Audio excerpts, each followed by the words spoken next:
offer some highlights of the visits to these two countries. So I would invite His Excellency the President to brief the media on the events that transpired during his visit. Mr. President, the microphone is yours. Yeah, thank you very much, Felix. We are happy to be back home.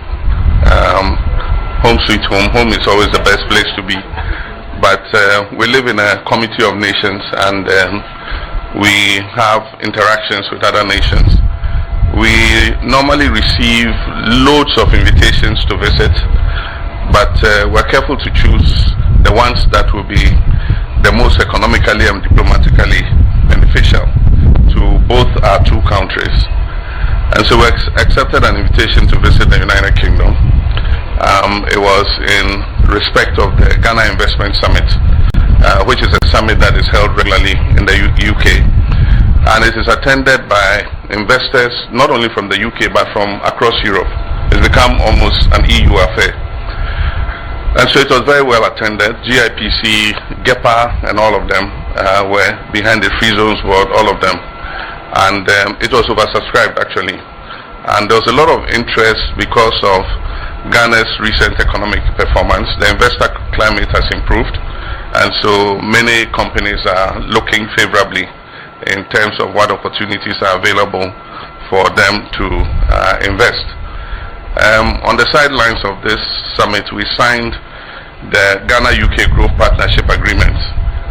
We're moving our relationship from one of dependency to one of trade and investments, and this is one of the foundations of that new relationship. And under that growth and investment agreement, we signed an agreement to set up a first commercial scale ship repair yard in Takrady, close to the harbour, in order to integrate the whole of that western corridor in terms of marine activity. And that's a £101 million project, and it will create the Takrady floating dock for ship repair. In addition, we also signed an agreement for commercial afforestation in the OT region. Also training of AI. You remember we recently outdoored our AI strategy, and so we're going to collaborate with UK in terms of expanding training in AI. Our AI strategy is headlined AI for Good, and so we'll work together to make sure that AI is beneficial to Ghana. There's also a component for training clinical healthcare engineers to man biomedical equipment.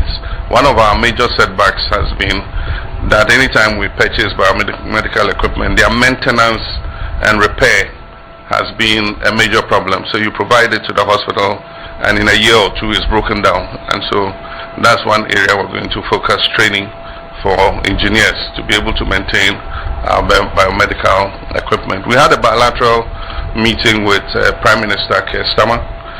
We discussed political issues, economic issues, and of course also security issues in respect of the Sahel and all that. And then I had a meeting with King Charles, and there again he discussed a lot of issues to do with Ghana. He's visited here several times, so he had a very, very photographic memory of our country, and he's very well up to date about what is happening all over the world, and so that was interesting. I also took the opportunity to visit Ghanaian enterprises working in UK, and it was interesting. We got some wache from the wache joint, and then we also visited a family business which is a bakery, very well reputed in London. They supply Ghanaian bread, Ben's bread, tea bread, the bread that we're used to. They supply to many outlets across the length and breadth of London. One of the high points of the visit was the London Stock Exchange. I was given the privilege to ring the bell. Now it's not a bell, it's a button, to press the button for the exchange to start. And we were giving that honor because of the performance of the Ghana Stock Exchange last year. It was adjudged one of the best performing stock exchanges after South Africa. And after a long time of scarcity, it has started listing again. First Atlantic Bank listed recently Zen Petroleum listed, and they are preparing for the listing of Casapreco. And so there was quite a lot of interest in that regard. And so that was the UK visit. We also got an invitation to visit Belarus. And before I left, when I spoke to several people, they said, now Belarus, and also but you'll be shocked at, that country's progress. They were part of the Soviet Union, and while they were part of the Soviet Union, they were the part of the Soviet Union that was focused on production of agricultural equipment for the whole USSR. After the breakup of the USSR,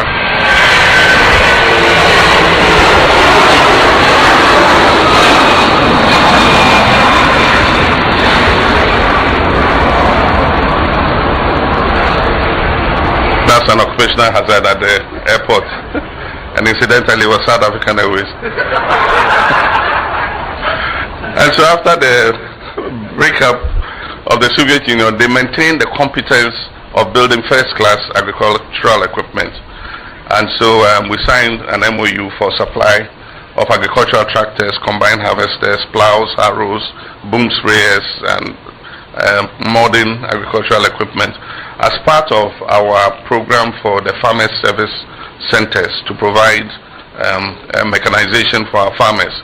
But not only that, they are looking at the whole value chain. So they say it's not enough to have good equipment. It is the agronomy and the seeds and the fertilizer and everything, how you manage the farm. And they are very good at farm management. And so they are not only bringing us equipment, they are bringing us people, personnel to come and work with our farmers to increase their productivity in the area of agriculture. And so we signed 3 agreements there too. One on agricultural cooperation, another one on a joint economic commission, and a third one on trade. Our trade is still low. They buy cocoa from us for their chocolates. They make confectionery, and we also buy some wood products and agricultural material like fertilizers and other things from them. And so they want to see how we can work together to increase the trading amongst ourselves. And so that was Belarus. I had a bilateral with the president, President Lukashenko, and he was very warm, and I believe that they are seeing the opportunities of opening up into Africa. They also produce mining equipment, drills and trucks and all that, and so they will later send a delegation to Ghana to see what the opportunities in the mining sector are. And so overall it was a very successful visit, and we are not just signing those MOUs, we also signed a visa waiver agreement with them.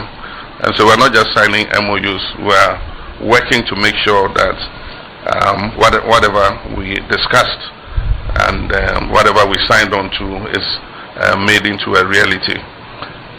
While we've been away, we've been following what's been happening, and I want to thank Vice President Nana for her proactiveness in terms of visiting a lot of the places that were affected by the floods, and also the recent collapse of structures, buildings that lead to deaths.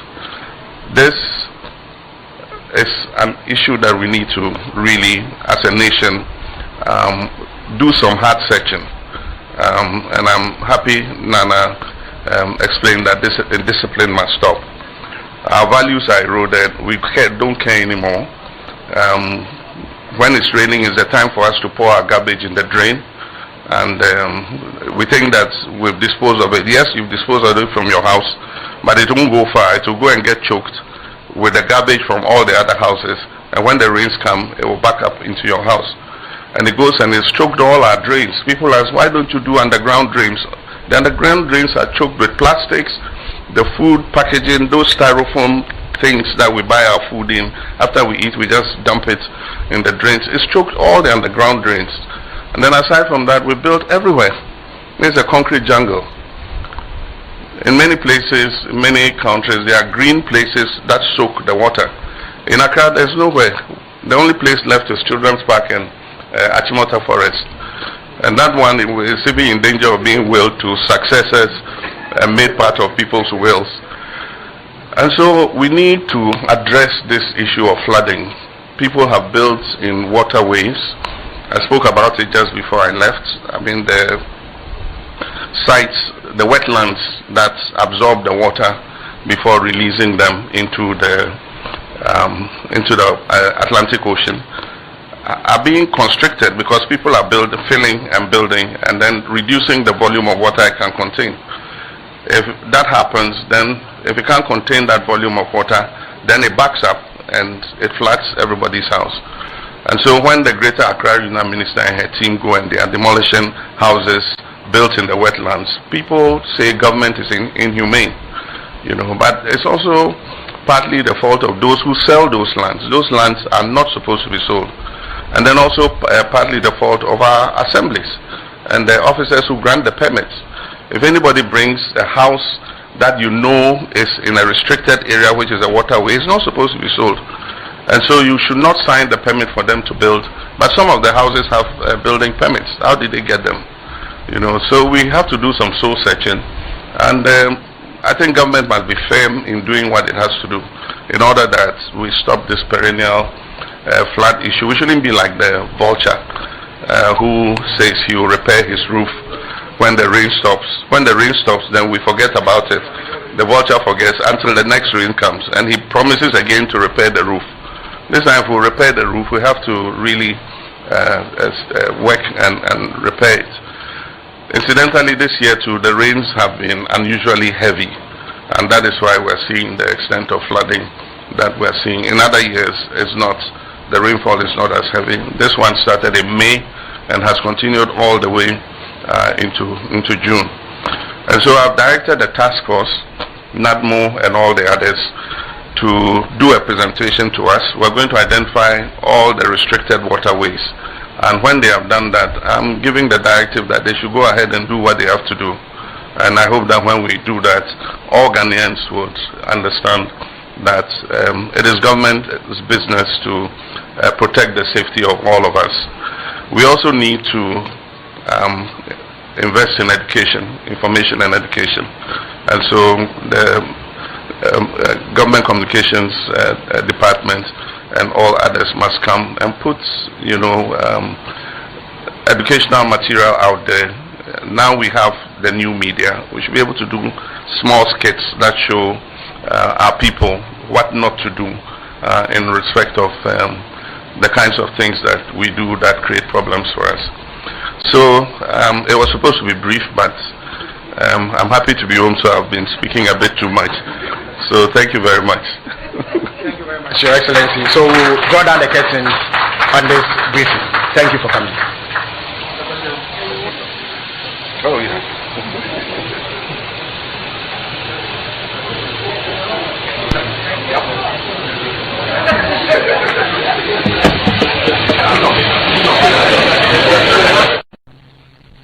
All right, yes, indeed, a very short one from His Excellency John Dramani Mahama, indicating all that he went to do in the United Kingdom and also in Belarus. Of course, in your short, he is exchanging pleasantries with his men and women who are gathered here at the Jubilee Lounge to officially welcome His Excellency John Dramani Mahama. And of course, this has been the live special telecast of the arrival of His Excellency John Dramani Mahama from UK as well as Belarus. Of course, he says he's back into his own country. Welcome home, as they will popularly say it.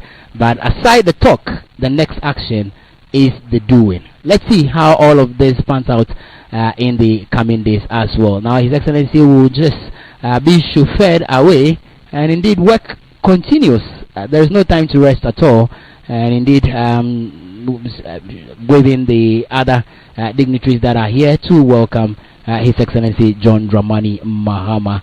And of course, tour, His Excellency John Dramani Mahama will return with agreement, as I intimated, and renewed partnerships. If indeed you take a look at what we witnessed in the last few days, his visit to the United Kingdom and Belarus precisely focused on strengthening economic cooperation attracting investment and also opening fresh avenues for development. Of course, we are here to bring you all the live update, live pictures and videos with regards to the arrival of His Excellency John Dramani Mahama. Many have described this visit to UK and also Belarus as very significant in the history of Ghana, as well as the two nations that are concerned. And as you can also see on the screen, just a recap of the event that happened while the president was out of the country. Now, if you take a critical look at it, back in the United Kingdom, the president was at the London Stock Exchange.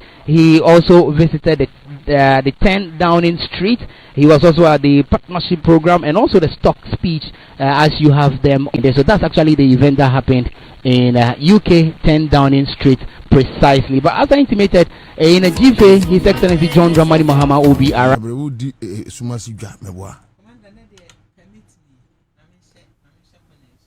Ade na sese ye kasa nipa hu nipa nim na ase de ensamanfo twempran wasi ye no asa famo mo charge na so betimi dia hyase ho Omunyere betimi dia hyase ho omufansha he ase ho ase he sa wanda okasa no akasa yo fasha ho de me cho baby abi fasha ho de o pa chirese me just fasha ho ejina etesa ejina ho ma so many things na me say famo mo no momfa enhye ho ma mo omufansha he ase o so baby ase he commander Nkruma de be boa me why me say more extra way you can say when I was say open baby I charge you for now say farmer nkruma fan share ase o ema ase he because ase ha hwi ni ha udi be be sha oh bibi o nkruma me extension why me extension board say phone na dum say extension ntokro wo so I'm meto ase ono fashim fanto so fanto ano ho no what the two anu na be na charge man fashim yo me bua na on ti ase a me bua o da mo we de o de fa wa de me mo fa mo me da se fa o de fa mo ha na fashim pianso me pianso aba charge yiri one pianso you in charge commander we one pianso kra be charge why opa tu na say fashion me fan say eye baby e hye na aye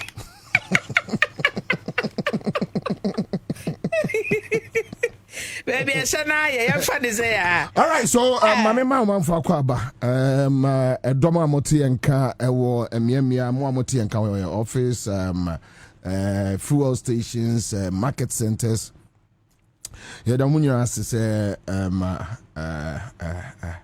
mo join here and area on Citizen Show Accra FM Prosper Asem Jason ewo Kasi Kumase watching us live Prosper Yedase Christian Edu Yedase Filippo ewo Kwabre Kasemu also join here okay mano enim Yedase nyese bad na meyo ya asem no asomi yedika edika wonabeka Piero Miera.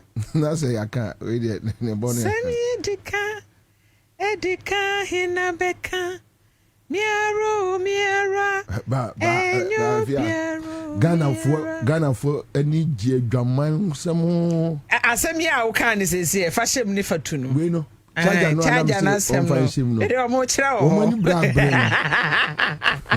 Oh, ekuri. Me am gachira o. Ekuri. Am gachira o. Emema na di mu akotene. Ye ken emema dodo na opa akasemboa. And when I make our TV say, a man pay one castle home commodity, just a ma. Bear my aripa on can the area who wants some done in the young Kubemeshia. What are more baby me? Oh, be a horn man, Quatia dear Cajon.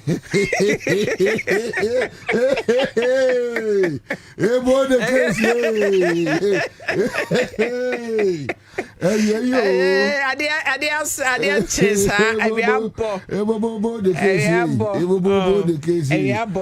Mammy, I know you crew man, was Yebo.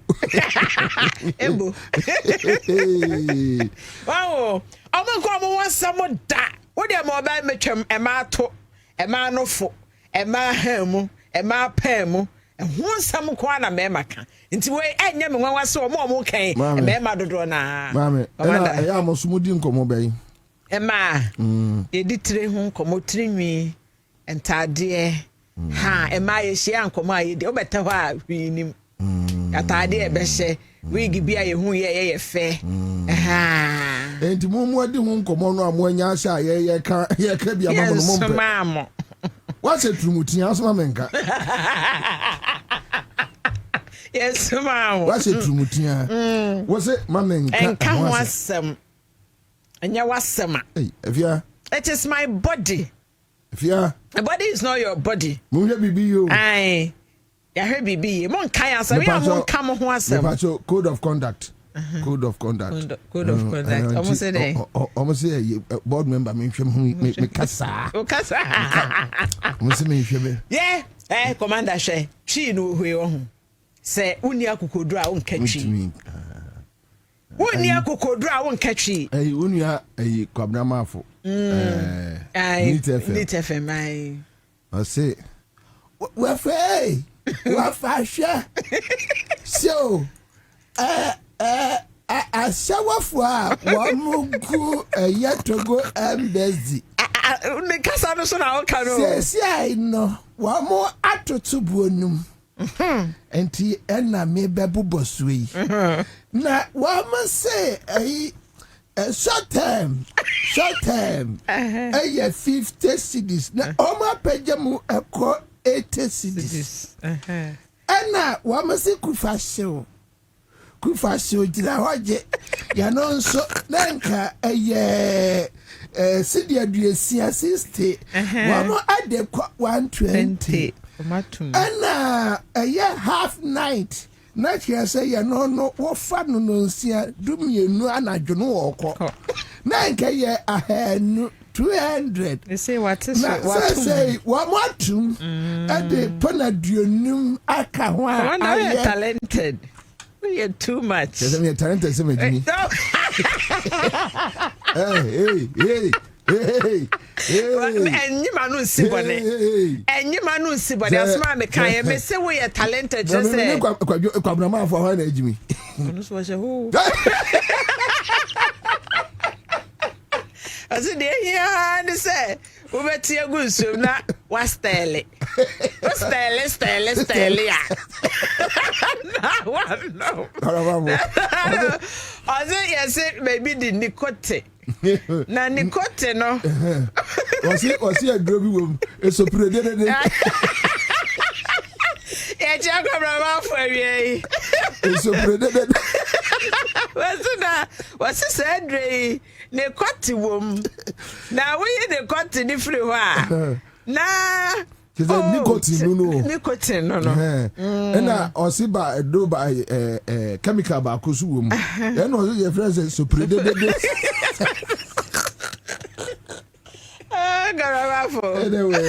Anyway, thank you so much. Kofi Princess here, Lydia Elena Messia. Thank you, Elena, for joining us. Asare Kofi Asumeni. Was it Kwabena truck driver say what Kaswa air charge 20 cedis from 10 cities, or say from 2 to 3 p.m. 10 cities, but about no me no con no me and no 20 cities.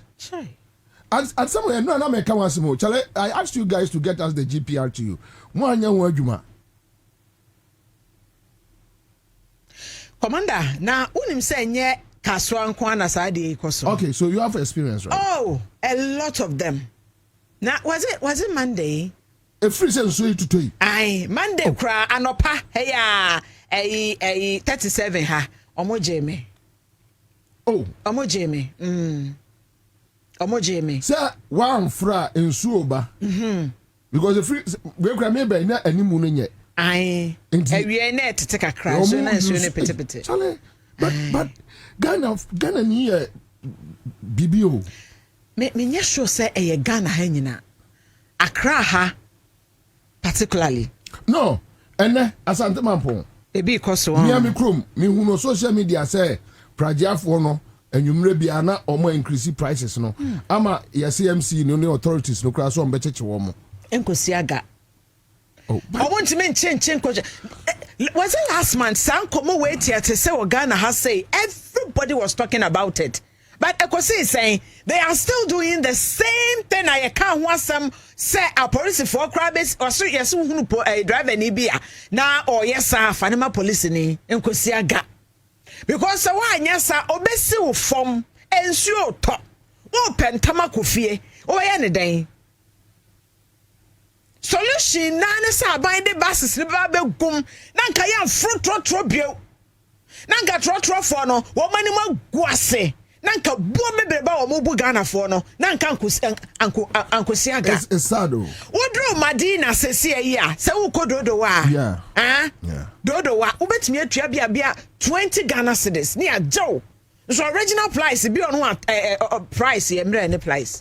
Waka. Masisem na bem. Waka. Bem say you know dudu. Sra.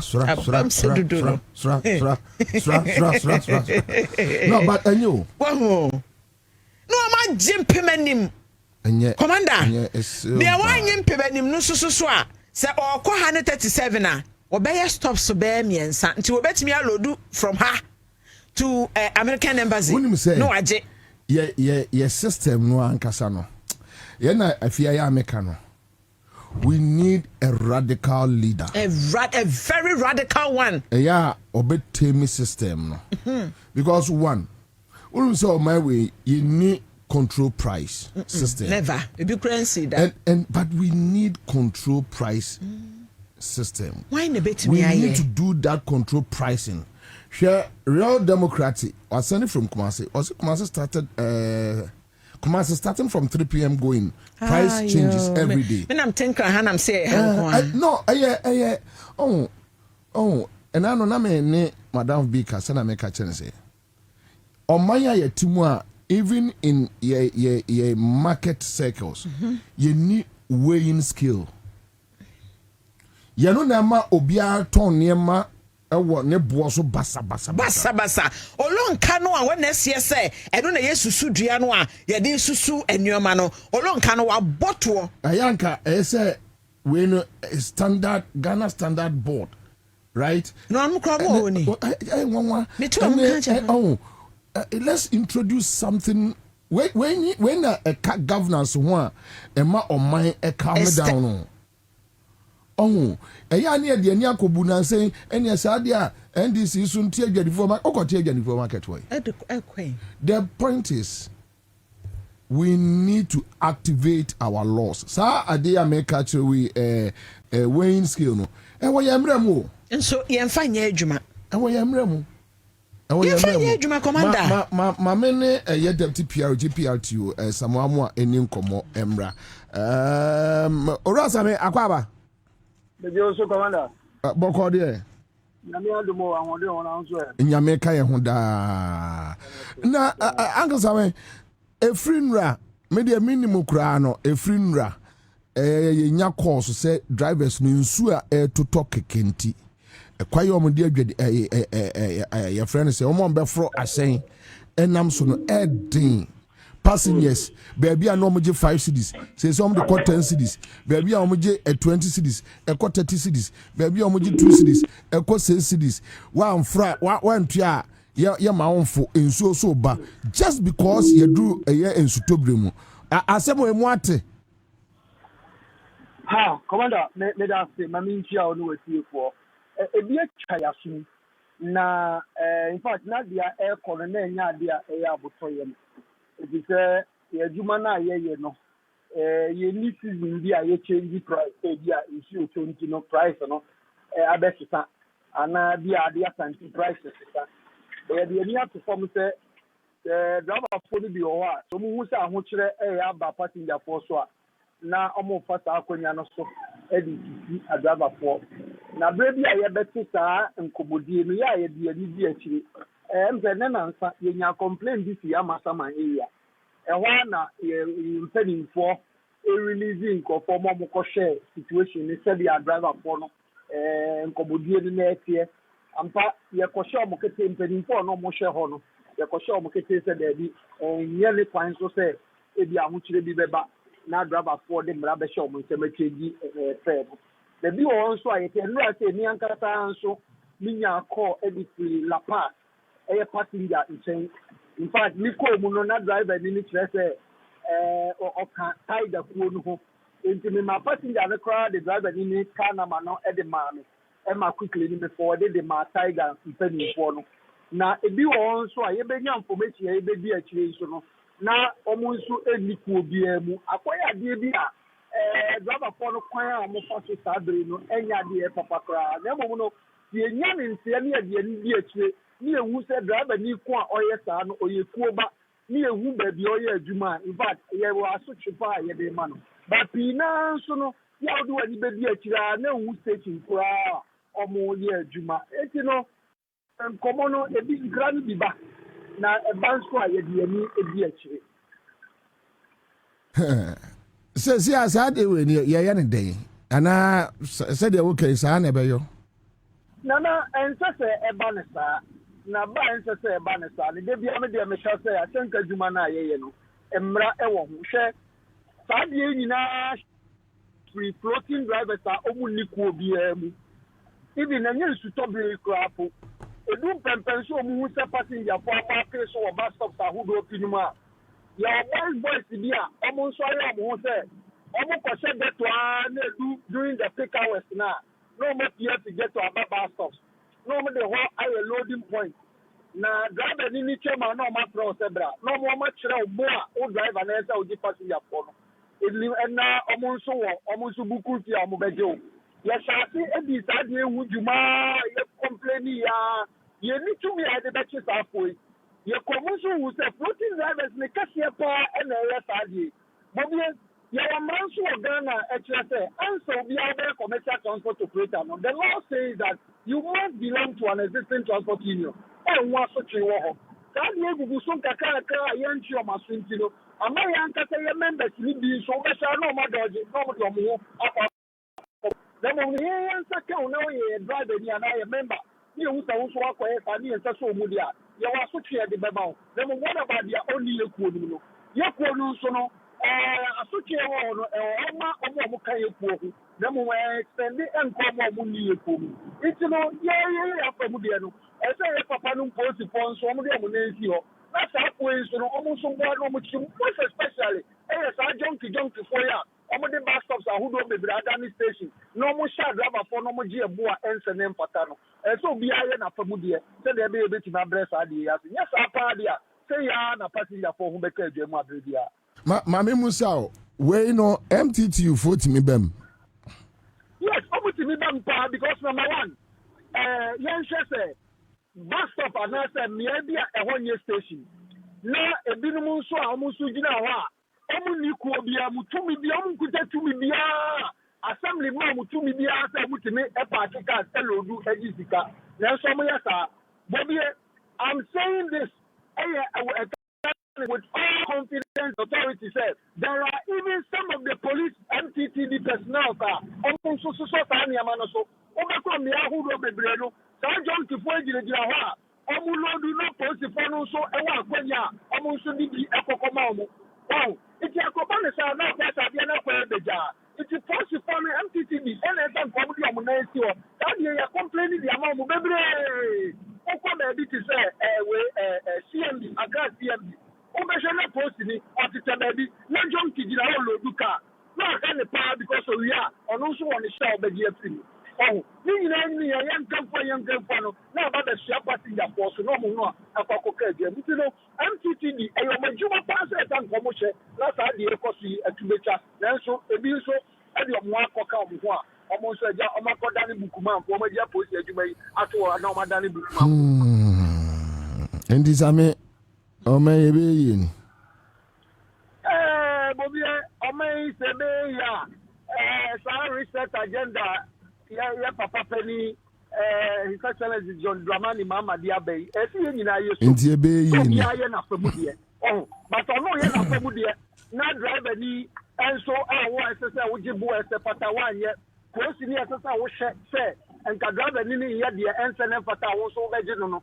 Wo beche no no. Na wo so wo kwaji bi afiri ni nchen a. Na je se ade ne se na na ese. Enti esi ye nyina ye soro waka. Nsɛntwerɛ fɔ yɛ ɔmo deɛ drama fɔ yɛ ɔmo deɛ polisi fɔ yɛ ɔmo deɛ na obiara yɛ nafa mu deɛ yɛn ho bɛtumi ahɛn but akɔkɔ ne sɛ ebi yi a wobɛn sɛ n'afɛ ɔhaw n'akɔ akɔsua the ordinary Ghanaian ɔno nso bi a ɔretu kwan ɔrekɔ n'adwuma wayɛ ne budget sɛ bi a baabi a meekɔ yi with 20 cedis mɛtumi akɔ aba nanso ɛnam ɔhaw bi nti no so wandɔbɔ ne sika no a na kyerɛ sɛ wakɔ kaa akɔntinti na ɛde ɔhaw kɛseɛ paa na akɔba. Sabe Accra FM Citizen Show yɛ da ase. Yo, Bobie, I'm so madam, I'm Amen. Avia. Commander. Enye. Yeti asem wo. Enye. Yeti asem wo pa. Kyerɛ sɛ Ghana ni, sɛ woyɛ Ghana ni nti o. Uduru trotro mu a yebu. Uduru ye ka ne sɛ edwam a yebu. Je sɛ no ye kɔ ya na sɛ ye bae. Uduru hospital a yebu. Yekun. Asa egu so. Yekun. Ɛhɔ yekun. Ai. Yenti ase na no oba bi kɔ ɛwɔ kaso a. Yesi yenkoye no operation nurse ni se there be operation nyama no. Ai. Ho, commander. Ya oba no abaya fefefe young girl. What one nan mo nsedo all because a nurse decided to say, say what time aso say ye operation nurse ni so oba umunya no. Oba umunya no. Etirimu de na ye no. Oba umunya no. Saa na odi wuye. Enti kyerɛ baby kɔna bia obefa bia obi nniawo. Enyo. Kɔna bia obefa bia ye nniawo. Ma mene ya beri mankasa emra sisia commercial transport operators national PRO. Ya akwaba. Onia mejo so. Boko de. Arada na so de mene. Media nti America no sa na reporter enra menyae ene yemfa say Kumasi so ya tibi. Ebinum di akwa hye sɛ esan sɛ edura nwumre nsuo no bent no and especially nsuo no njaje mu pɛ na drivers aye omo FS no basa baabi a ɛso oje 10 cedis osmaji 15 20 2 cedis for maybe 3 cedis nra obi frame from Asalaja assignment Pokuasi o say amasaman to Accra Central and an opeso yes me kruma santimampon prajiafo no so yes yes Kumase na any GPRT for di ho enkomo mono moate commercial transport operators no moate na moye ne den yo me na se na yanchia Accra FM ATF go nyina Commander de dikan ma yente enkomo we free o say this Omampanyin John Mama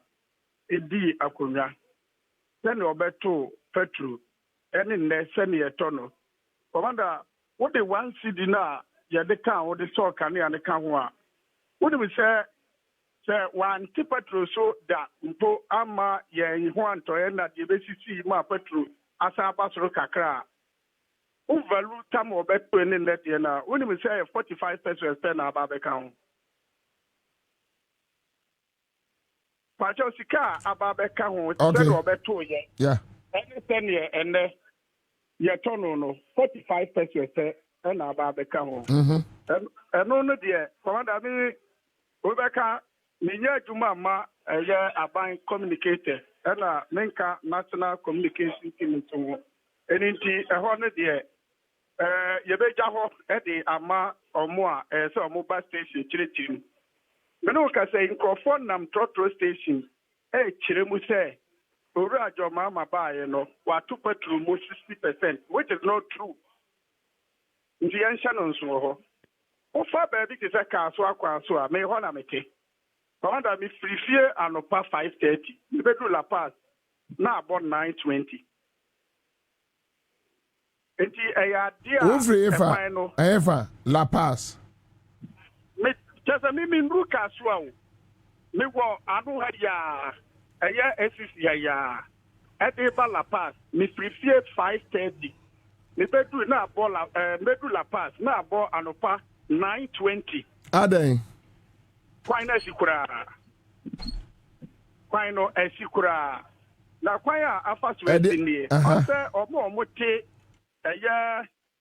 West Hills Mall n'echi ye fra ho Red Top Mr. Obin Ocean View any broadcasting ba Atala ho Old Barrier ho no people no so no nso ni to nso efiri soro no ba ne dotso na ho no nso ba bia no ayaye kwan no enti nso ni twi eba ni nyina no etwi enotie ne abo ene de ba kwan no eba bedru ba bia ayaye drainage nso ya de o ma ya hye na aba be si drainage ne nso no afa kwan ne ba akokora enti ka sha kese ne bi kura no eka mu ma ya na FCC aye police for mo ate omo do mo ti se Wellington boot be gina mu ekope aye caterpillar ana no mo twetwe cars ni bi di free kwan mu a eno bi na nam so ama adaba fo ni bi esa figure na omo jiji de omo jinti na baby problems we no anywhere because me microba santimampo baby anyiri ekwa bi nso nyiri fa ekwa bi a na mi kire mu se omampai to mama be di akonwa se won ti petro so da ne mum watum eye 45 pesos pe na aba be ka ho asu ya jan krofo omukore nam kokwa ase no ene ne omu incite public eno na me ka se ho ne de ye be jama aban communicators no any party communicators no ma chire enumu pata o sa sama be kan wo di chire yie pa adenti na yeti man mu na se ne yetie no yentimi enhwe enka ne saa so bia yedi na mona mose mo atiku nti ne ebusa o so di asem no namba bi o commander me no ka sei se aban mesre wo se kokana asem ma no dabi endi wani abri no mu di ayin na sebe pai wokoko commander on se ekuo no yan ye wo ho for ekuo no wasem na mbusa o ozo wani abre wa aban so ozo aban ya ho for yekuo money interest so be di yi ana aban so gina mu di matima mu fo no pa ta nya sa ana ebi aka che yekuo no ma se ya tu petrol mu 60%. Na mo amomu ye leadership no sa na tie ba cha nya sa na tie nti sa nya sa na tie na mukuo ma no ye bibia etia momra etia oman ne mra se mo frɛ mo call to order commander mba cha o obia ni wa sabi e wo so guna no a wo mpew ana ye ntimi mfa ye nsangu ye chi ngwa kan kira ban se o ba ye what to petrol 45 pesos. And not just so in all no want be in control a yamukuma a commercial drivers yes sir if I say kuonu doso me say debut mangase kasama GPRTU me say mosi from commercial transport den enti me busa say na chese mo no se mo hu nipa bi agi ebo tra so a want be in control wo mo yes sir if I show yen crofo per se and now we say mine no your freedom of association and I yen answer near nam kwan back so yes and I find it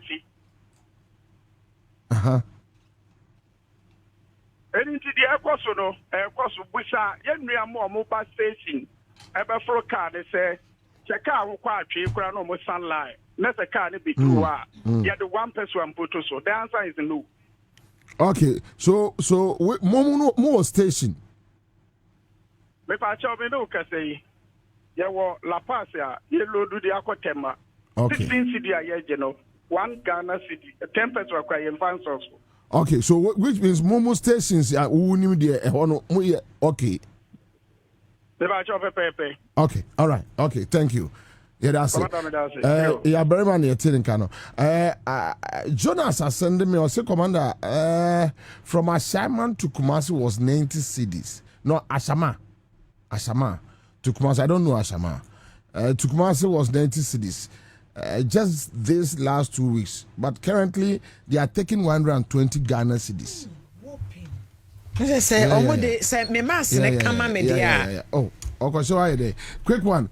Apia Kaswa Kwanso. What is happening? Quick one. Commander, the issue of Kaswa there. I believe say in the Padodua, one free Kaswa about one like Kaswa road in the background.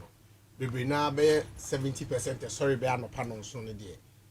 It's either on the sound with your mumejuma, and I say, I see. Yes. Is either on the sound with your mumejuma, and I say, if you on baby do Kaswa be 3-4 more. Because me commander me sorry I no pa 7. Now me midday news. But then me me anya midday. 7 a.m. Yeah, 7 a.m. Me anya midday news. Me sorry 7 no. Say ye mu bi ni nika nti ye fa from the deba. Enti we drew station no. If at drew kwan no hu nyina lines no queues no doors no. But baby am me fa na 37. It be 37 station. Commander, me gina obe 4 good hours. Na me nya car emfa mai. Say bo be 4 hours. 4 hours. Why? Because a kwan no choki.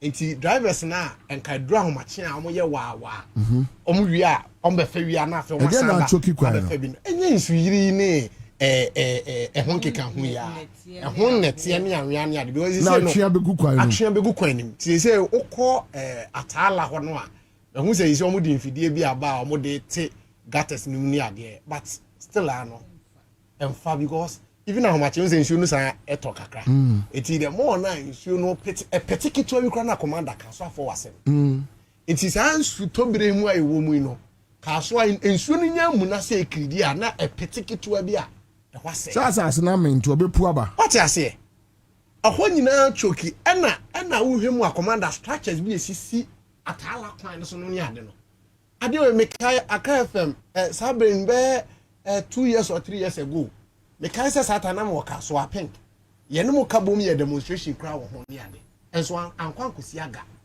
structures bi esisi sa kwan no so no a ye dia block drainage ni ne ba bi e wo se nsuo no ne ade fa no a still esi wo no ko na de bia problem we ne ye nsabeka enti enne mentumi ama me dumpo no ma ye news ye take am for good hours kan ko kama na de man ye areho kra ne se commander me the video bi ama paite mu so mo be show a winya bomodin to tom free kaswa na wo ba bedu malama nka wo se ho so kwan ni dem wa because wo de a highway ntika wo expect se kwan ni bedem no winya bedu malam so a bola for ne se malama se ho ba bi no men's krom ho ne se dumping site bi ho na abobo ya for won fa bola no commander o magye kwan no afa from men's krom ho no etwam ba malam traffic light and wo mon kwa fa one way bola for no ti e light tin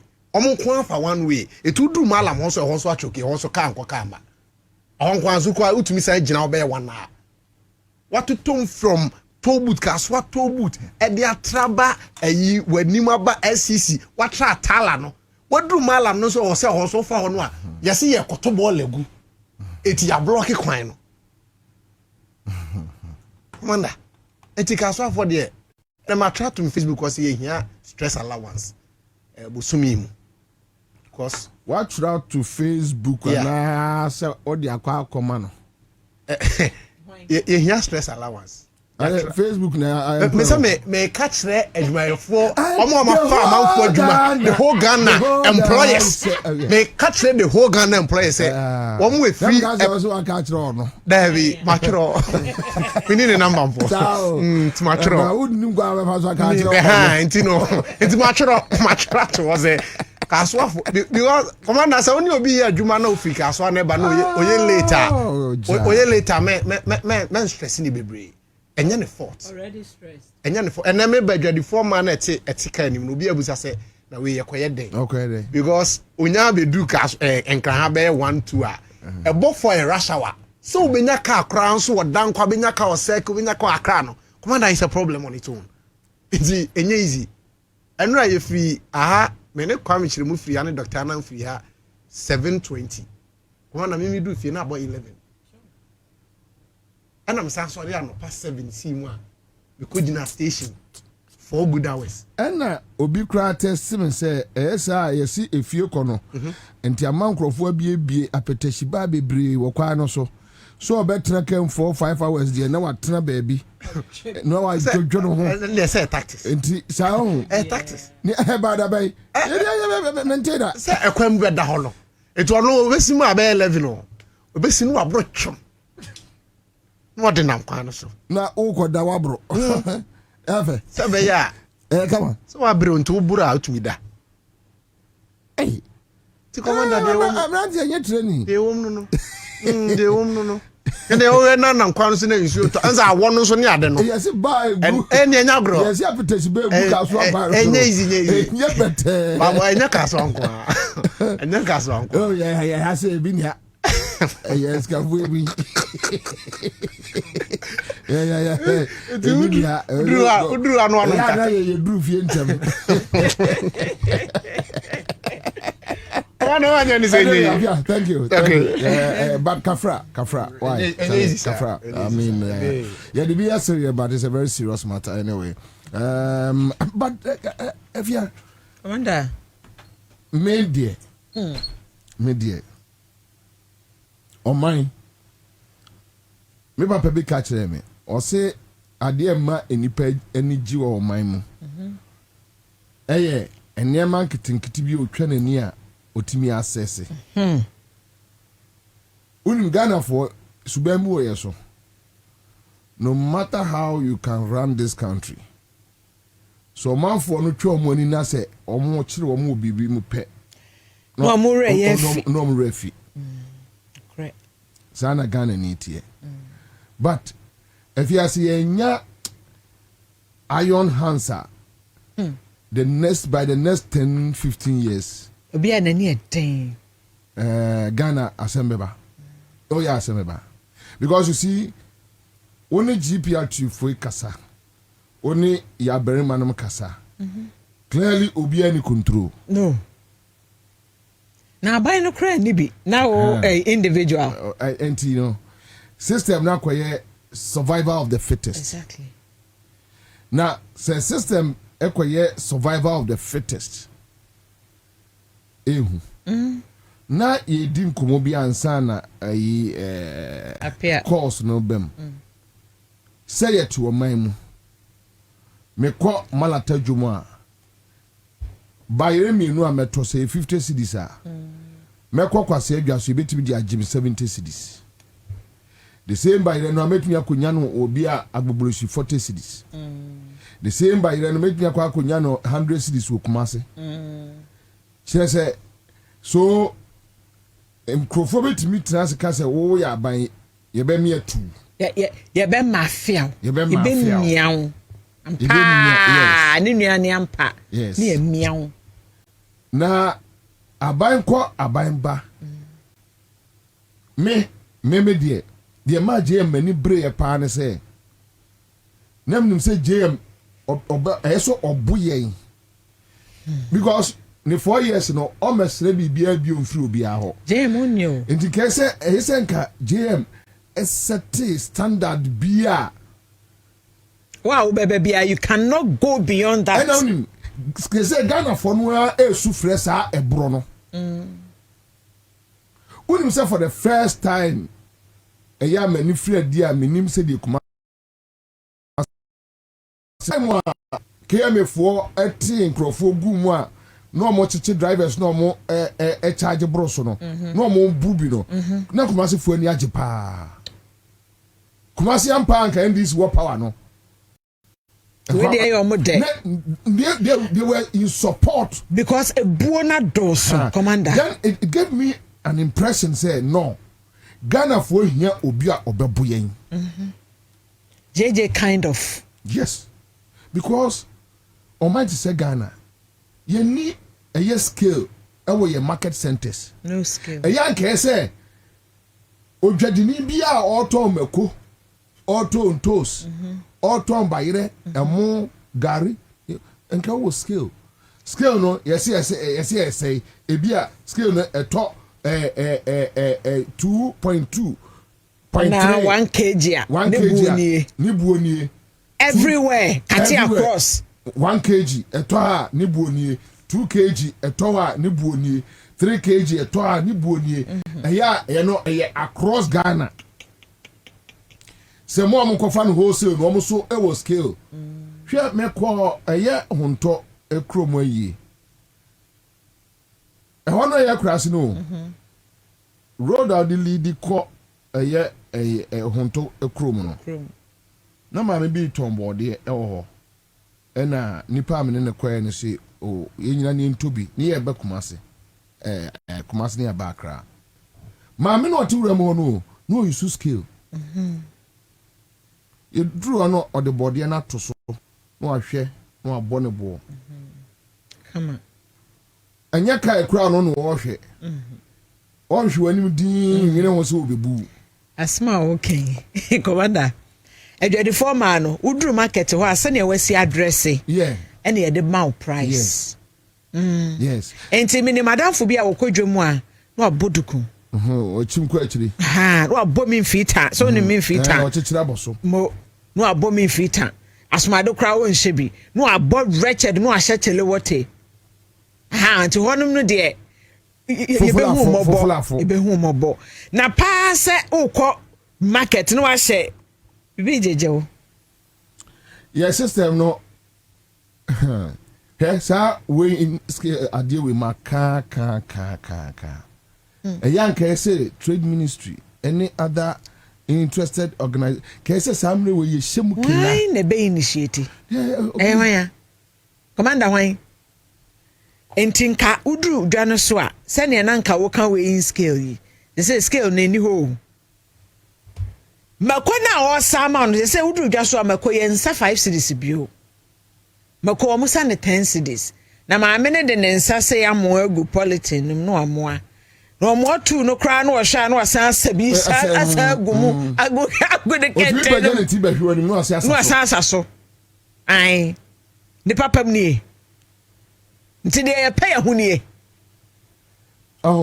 me bremu ti mamufo because onipa da sani bia ye kwasea se wo jai no a obey kwasea enti sa enka sorry for nko convention ni afa security for sorry for nko convention no ni afa security for so ahwe obi awia obi ade mo ban akwa bi oso no awanyini hunni ade ya o se na nko discussion botum oduru fia no no ase yi aka ya hwe aka hwe se aso tu on aka no on said that the hunni sa on no discussion botum no oduru fia no obeda no ase akai ko on said that nyini hunni onyini hunni sa enti eye emra ene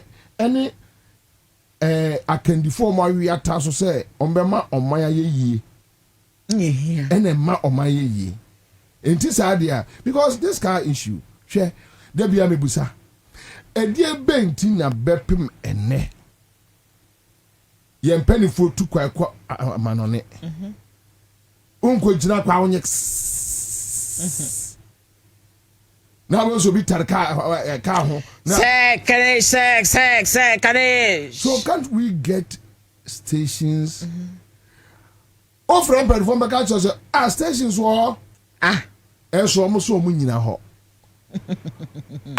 me refi me ko baby ya abayasi edwa emono ama wo mo uni market ndom de ye edwa mo no e ho no ekuru nom de ye yi yes ana adwadifo no te ekwa ho ton ade yeah me typical example madina he ya yeah omo market kese no emu aye mape so ama adwadifo ni bitete ekwan mu ema keba keba aka say abodon wo de wa no obi esesa ne nneoma ten ka ni twemu a no de aba besi wo wa bra Madina mpanyifo hu se da bi market no anhwe ya ka betwafo obi so one day enti ya another market a mo fra no boshe wo se sie commander one day me do be ko boshe no akwa omo sam kwan no ho Wodro Madina ho a omo sam kwan no ho in fact Fort Bridge no so ho no omo didwa na ofri Fort Bridge no ko boshe market ni mu a Madina boshe da bia meka ho asem just a stone throw abofra kra afi no wia obetimi awia akoboshe dwanum aba nso adwadifo ne se da wo bedru kwan no ho no ahyehyɛ momone ton wo bedru kwan no ho no ahyehyɛ amansoa no oton kobi no oton wo dwa kwan no ho chale wonim de omo de boshe dwane ye omo to fruit omo tu no can say in bulk ho no omo kwa na wodwanum but then you almost suntim kwa na omo see there be it's sad say omo excesses omo wo kwan no ho no omo nwura dwanum because some wodwanum a me de me ye me ba me beta ade I will come to you but omo na ya berima ene ka asem bia na say no GPRTU papa no what you asem kan wo create illegal stations and I say illegal points emma cars omane MMTD for na esa de no okay omane enti omono illegal place na ni kwa se ka ni gina no omono be twe omo ho amo agina ho enti oji usika wi anu atene de e de ama boys na bre no until the boys no so you can say masters enti omo ne MMTD for na ye adwuma e no ka maybe nim say the boy there or just the bottom akọ there be omo ye adwuma so e ma police for no oh commander you were quite chow enye ya ntina sometimes wo woka no busa ho say whoever or your president the dey no nko abe to me quantagro na say but the point is yes and for your baby ayebu yes aboa no odi ni huhu ena ewen nefuo na kre Rollins I thought I be crying no ni Ghana but the first of Rollins the president no osuro kwase asem uni oboa oni wa ba onye oni wo sometimes wo ho sa wo ka enuoma Rollins be ye ya na e ka me ye se utie birimu kuru so but say yanka me say Rollins oni ho ba onye ade emma wutrim about you because unim say akwa we say nyame amfafie we die me amfafie na ye de mu gegraw mawu kwaya akwa we de enkrofo de mbefa so no wo de so China ni bi no enti wo ye politician you dare not enti amemu ye de sunsum ene bu man yes wo ye ba akofo ya wote presidency but wo said you obesi umudro ene sunsum ene rani o man no exactly it is obi wo kasape no that sorry not the fact say you say asumasi na president no onye kagaram say oh onye because say Rollins wo ye bre twa wo kura se wono a o so mu se pu onu abusuafo mo aso be ye hye ye NDC bi yesu be fa no ko bon ma pa wa kra oba PNDC time omde ne eba mampo no otraka mo tumi fra chin cassette no I thank you we send be otraka mo straight for by 1 month there Oh, to for the chin. You cry yes, so Tim didn't trust. Bonnetuma. Damaging the children so come. Oh, Bonnetuma, one feel. Obama Pono yesterday. Yesterday. More to demonstrate them. Yes, why you straight? Yeah, general man, yeah, shifted or shifted cultivation. Why you straight? You see, and I keep on saying, we don't need strong institutions, Ghana. We need a strong man to build strong institutions because a munipana enye a police we. Yeah, MTTD for your GPRT for you come once a week.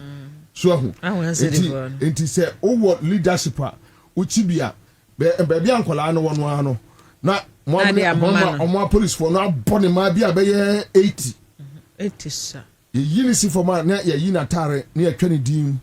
Efremo. Okay, I said, oh, yes, sir, Bakum, Yunumi and Sat, Rumi and Sat. MMTD near one day. Goro boys versus want illegal station. Commander, Rumi and Sam, you know, pet, you know. But I couldn't be out here on Becca so be try. But see, you 2 times, wait, Rumi and Sam, a doctor, yeah, I see you, yeah, what you mean. And one said, Bema, Kufie. One must say, see you into more judge, Yate. Oh, Bianca, so you would, Yate. President, I issue order. I can't appoint another CEO. Now I can't also catch Fenipa. Salary near the Bamamono. Obada so near you to Obika. Obaba, so we are cashier. Obi to office. Office and also your dear. And your mamma, dear. And your papa, the see. So we are administrator. Obabano, Obina to. Oh. Wow, the common job by Bosumi Sia. Now, Uniano more Colebunu Beshano for see will be so Jimia or Biano or Colebu or Bako strike. A commander 1 month to pet a com Bosumi Sia Drosso. Now, we Kofi, not Quasia for yes, Ramon. Yes, Ramon, Graf from my pomato. We yet the way at a throw my it drew China. China Asia for no ne or more Western world now, you know, they don't need traditional leaders to intervene. To do anything. We are traditional leader now, baby. But the understand. But the point is, your system now you lose say a traditional leaders now who say I porous. In the summer, let's take advantage. Now,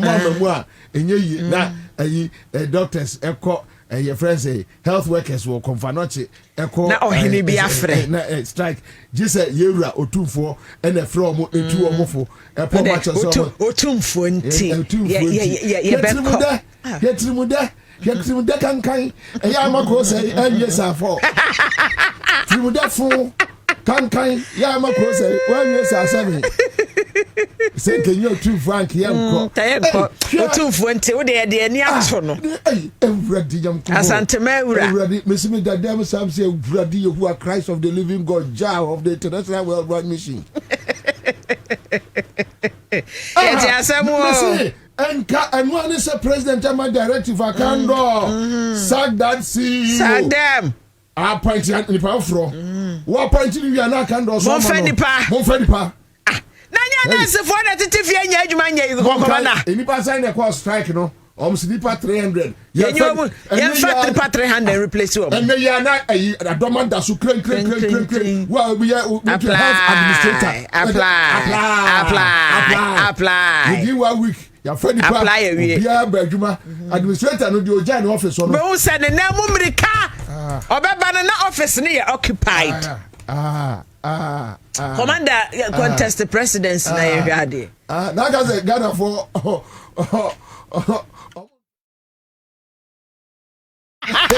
where you off the record? Where you off the record?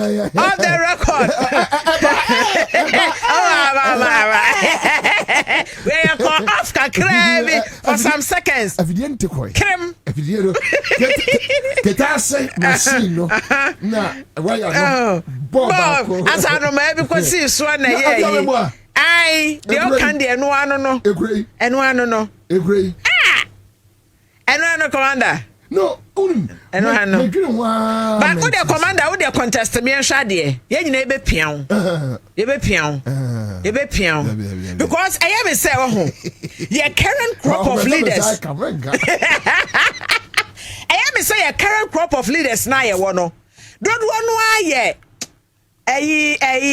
Could make you was in the outcome. One Bachelor Republic for. Oh, yeah, family nyame. Oh, enyeshi. Oh, na swedi enyeshi. Oh, enyeshi la. Oh, mumi enyama nenka.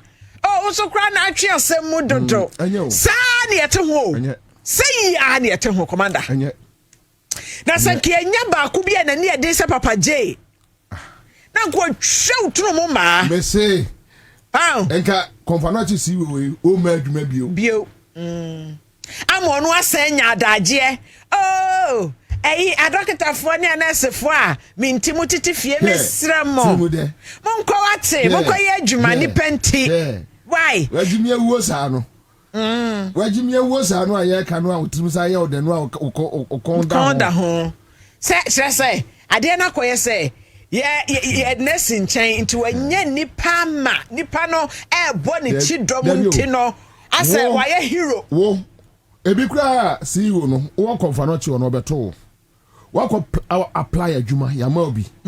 CEO no onyo wofa. Onyo nana. There be enyo girl, enyo boy. Enyo unim ni ba bia Jimmy nti wa Jimmy ni ya twena so a. Na wo to ba bia no asore. Wo se mesumi ikobi. Say ene na de ye nyina de besi. De ho agim. Me say, hia 2007 President Kufo ye bi. Nagrat ni nat. Nat ampa. Sa Nagrat monya adwuma no. Why no chance so your friends or more fenipa new teachers.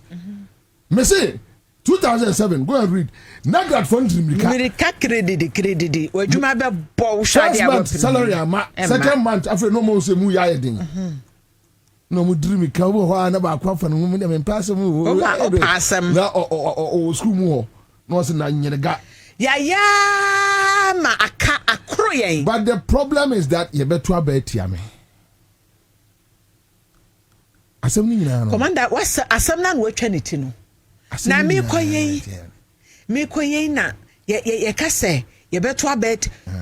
President John Dramani Mahama ne pen so me kai say o ka say sa alawa no e de ma teacher for no. Intwam e ne afanya bibi foforo. De na si ye. E ho ana ye.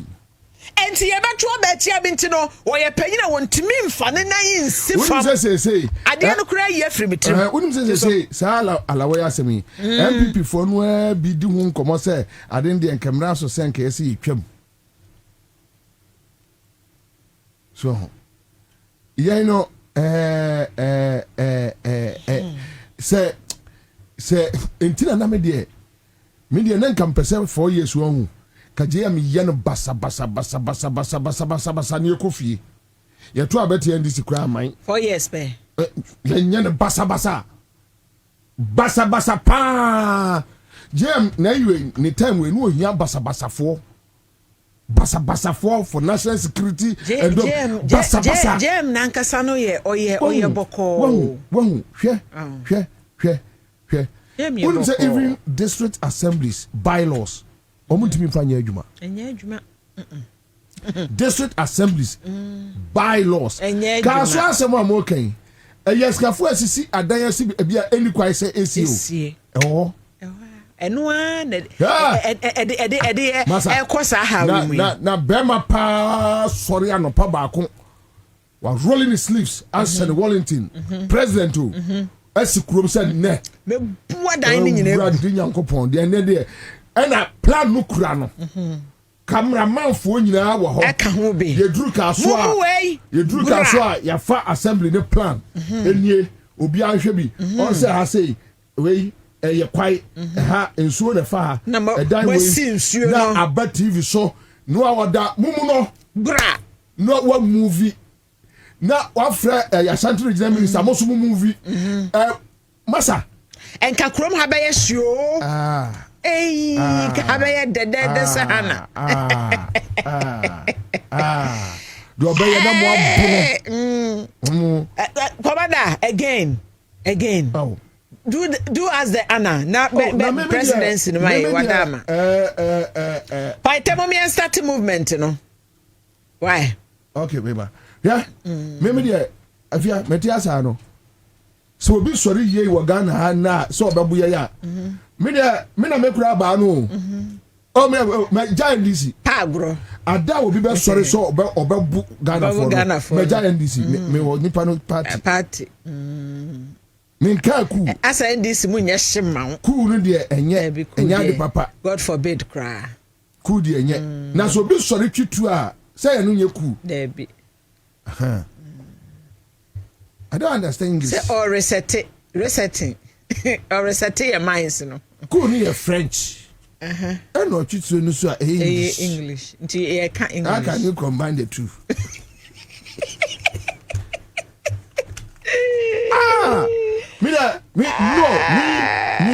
Me, yeah. It's not like Omi will be a radical. Enti sa monyo for me ni agro nko mo nchen me because anyama be disturbing me. That idea ye hia no. Idea ye hia no. E before na sa idea ye hia no. Say. They share Rwanda president your friend say Kagame. When Kagame started Kagame a dictator. And yes, what to be South Africa crack or Chini opposition for what did you mean? My 12 home about them. Say, Rwanda also opposition for the because now Rwanda are one of the best, developed countries. Yeah. Can I yemfa bokoboko nyeshi. Obi enti. Say Rwanda are one of the best developed countries. Ghana for Rwanda dia omu musa se na den. Strongly they been sorry say hey say ade na me ye no me ya mo man no wo so mpre a bo no mebo me butu sesi a she ye ma dufu one say the man runnings etimi yeah wo man we ye e ma ye e so de osi bu MPP for me e bi dwane ye kwasiafo no dwane ye oh MPP nkwasiafo no UP fo no ayi JH Benson nkwasiafo no omu nyina dwane ye ene onya asumdwie ene ode ye ne wo so ye ode hihye de so ode hihye nkroma sei within nkroma years no obetumi ide so ye no sa UP nkwasiafo ne so obu wo mo hard one gwa wo mo sa ayi krasini no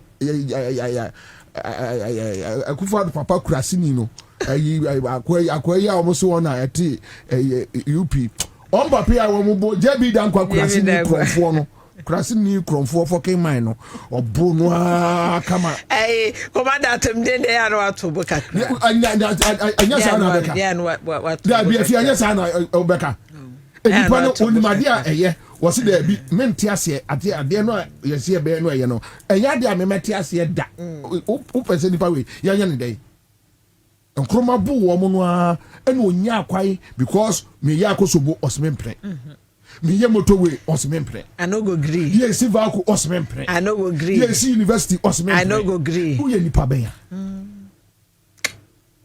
who ye nipa ben ya ade bia nipa no ye bia no wo se onti ase budi ebebo na wadwene na research exactly bro ne de me gitum me se research me kesi ade bro ka ho ka resetting agenda no mampanya also san revise we enka drivers here oje ade na from ha to ha yes say 10 cities wo GPRTU e wo station ejina kwan ho emfa enipa ena wo Ghana ni no so menko ho enti se obi ade trotro be sikwa ho na se ofro ne achimu a wo passenger no ene driver no obi a tete ma prim na simpre oh sano citizen no na Singapore na odi ade to from a omo che bom a yamfa nko ba bia that's the punishment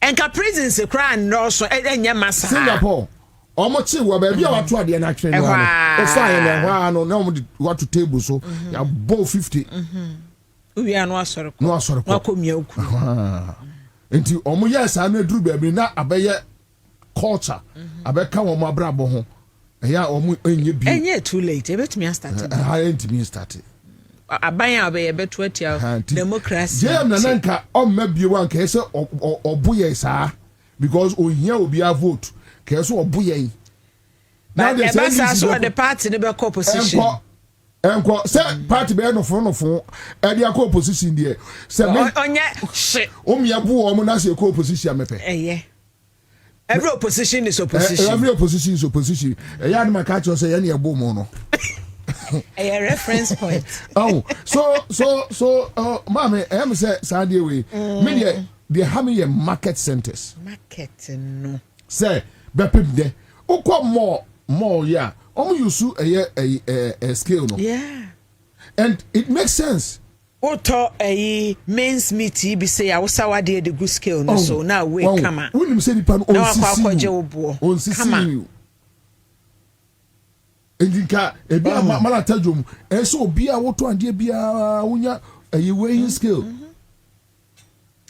Commander Jani say yade ebo no ba the whole Ghana 1 kg buonie emfa 2 kg buonie 0.5 standard board I mean chese omo enye adwuma ehia bro ma wo de semaka adene de me de typical example Madina udru Madina hono ma Fort Bridge na yesi obi amfa so no omo ntiase e na omo de papa bi a na kuku oduro gina okuta demire egina ho boa udru wa untumi kra so ko gina ho o gina ho so si ameka say commander oh I see sabre kra ameka say woda so gina ho so bi amfa ho Dabi how dare you udru wa no demire na chiro so se fa ni say na wa demire no kra na chiro kwa papa ni mie na no aye say bo se no wakon ya no akofa Fort Bridge so wa ba ho no obu ni panti obi amfa ho umfa ho because ye no ye mponche na wo ye wadwen say wo betwam aso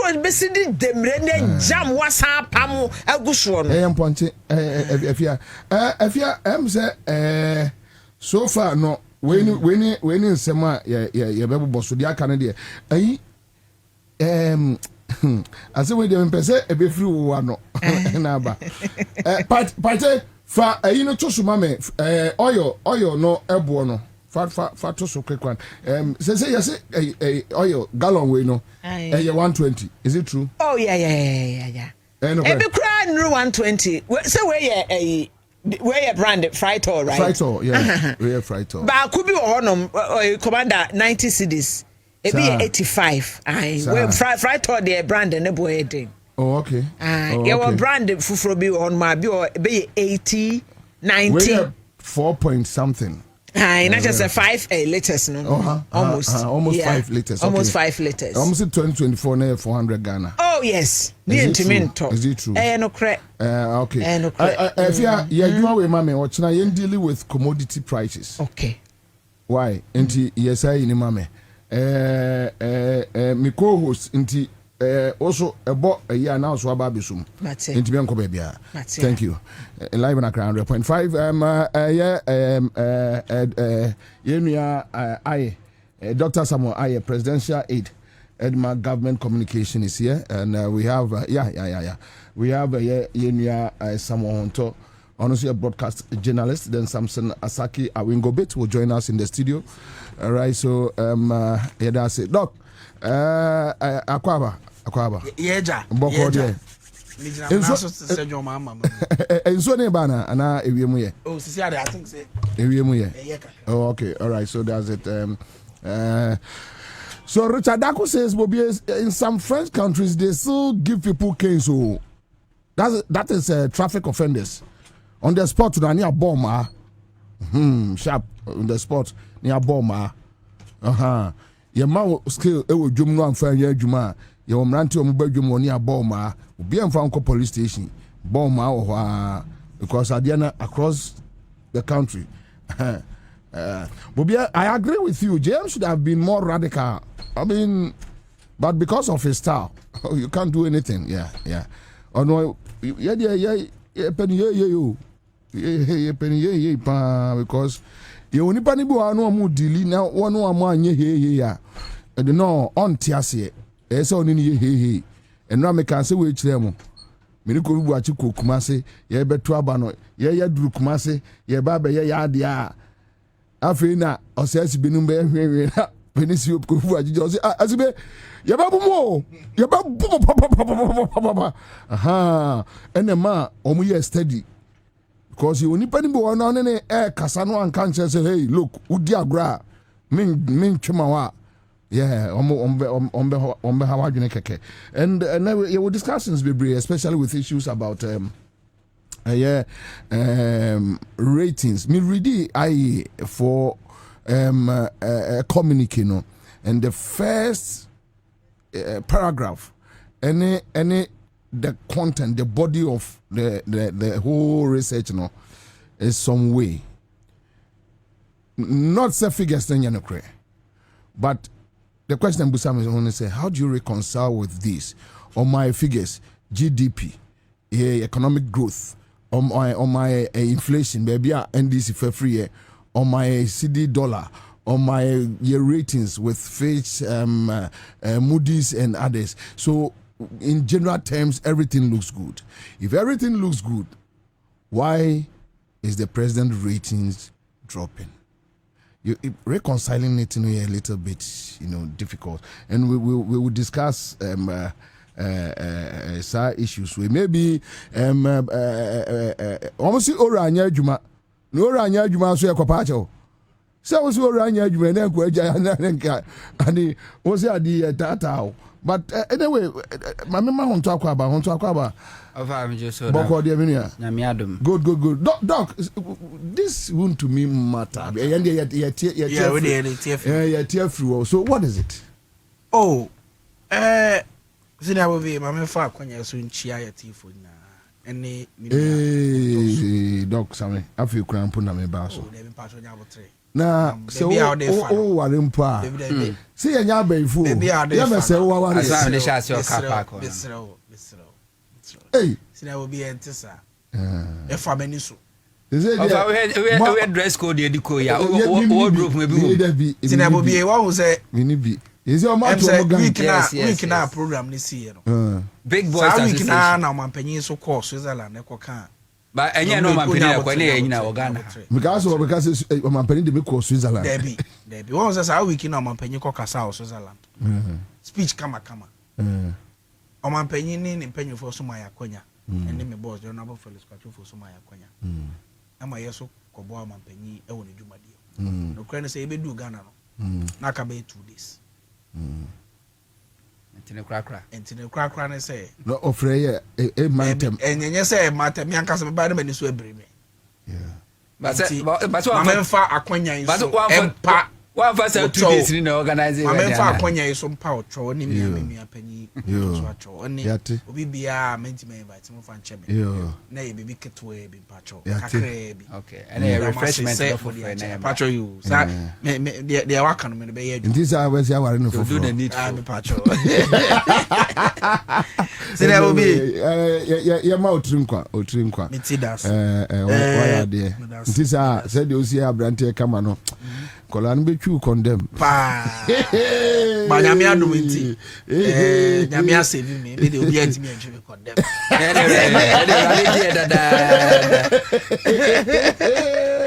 Oh, I mean about arbitraries or and the crown of Pamicuciano. Cats are no mamma finisher.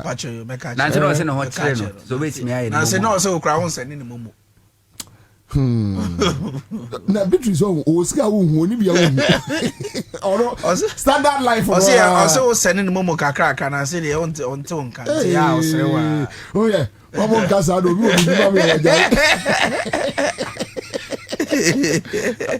So want to me what is happening? I also they be an I make say oh my me will now so one da. I say wow. You wanna job who the obedi. Na uchan kontompo soma osafo ayera already. There's this push of the MPP about Ora. Yes, I see. The whole idea was to demoralize the Attorney General. Na oma say anything. Na oma yet say the Ora na nyɛ adwuma. But edu anwumra omokoda amuntimi because they know what they are going through. A typical example former health minister Kwabena menu. Okay, so ko gina bono baby ko kan say NDC for say ye bechi no enso on enam we hwe nye dey enye no before so ko gina ho ka asem a week before no obi na ye patrol say ye money bill. Can you imagine? Because of investigations and na ye koso ewo ho because of aura. The same strategy in MPP for the one say ne one MPP social media they are all now blaming Apiakubi.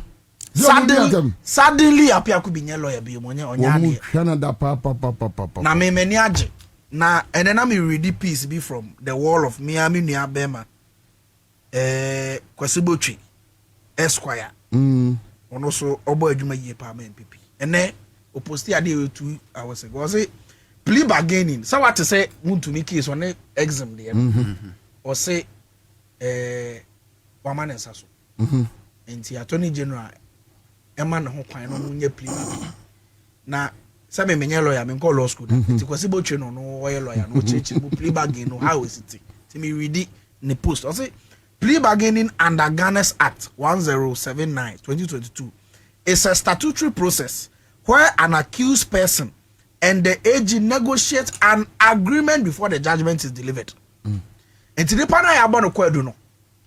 Oyala la sulala cap in hand e patrol. Kotojogu form.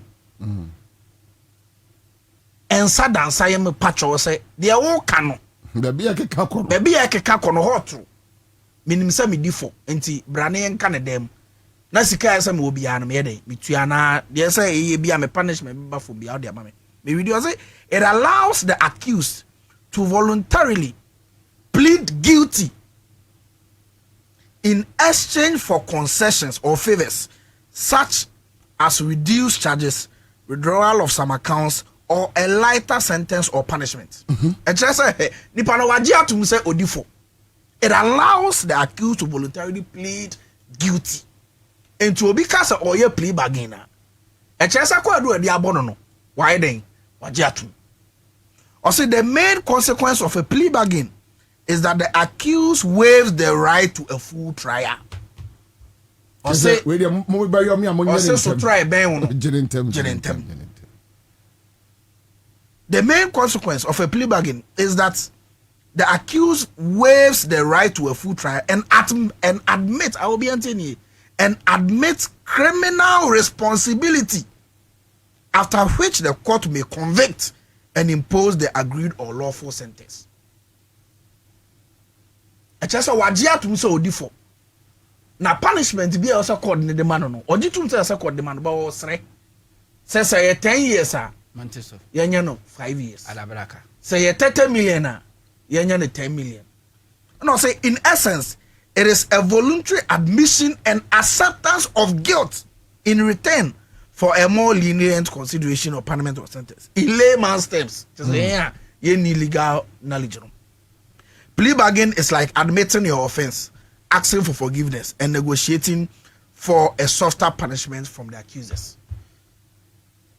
What it means is that, Senior Bobie, there are two things I see from here. Number one, in someone, now President Mahama and penny for air opposition, say a bimu afa kwanya yedia momo as politicians and members belonging to a ruling party. Afa kwan bi so edidwiri abo mainika ewi o mainisika san someone na ye kan opposition ni na nokra yeden ewom nokra wom that is what this means. And number two, and someone na Ghana for nyina kan na Ghana for wogidie corruption perception index. And here who kika hu na say MPP amanyoko no under President Kufuor and Dr. Bawumia. There was a free for all enterprise to steal, to loot, and to destroy the states. And it's someone na Ghana for GD and Ghana for war atinka na omo say MPP amanyoko no a criminal enterprise. So atinka no e no correct. Because if you are about to begin a trial Now, wow, a week or 2 weeks after you file the charges, no one can say what the letter about just what you have to body be a percent. It means that someone here can deny them. Now, my man for Akwenya is so and bought Attorney General Basso. Sir, you know your Exim Bank. Yes. Into some boy at the end of the year, 3rd June, July. 3rd July, and a judgment, baby. In fact, what I'm happy about, and I know a lot of people would disagree, but me, because of where I sit, I agree because I know what was going on. Sir Attorney General and then a deputy, Omar Bojuma.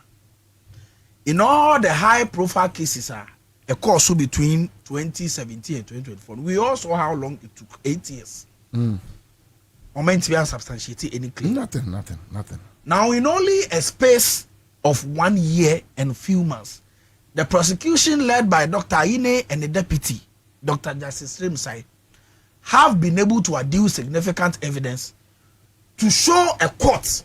That's a fact. Say they have a case, or Wuntumi has a case to answer, to a point where when Wuntumi lawyers decided to file for a submission of no case, the court told them that in fact there's a question to answer, so they should proceed with their defense. Until some confess our witnesses. Because 2x4 watertight. Yeah, very correct cases. And to back an Attorney General, they be some more can say he will not rush to court and go and lose a case. Case be albums Attorney General we DHNBA. It is a case he and his deputy and all the other stakeholders have thought about, gotten the necessary documentations and evidences to defend or to suggest say indeed they did wrong. Intermediate, this is my preliminary comment on it.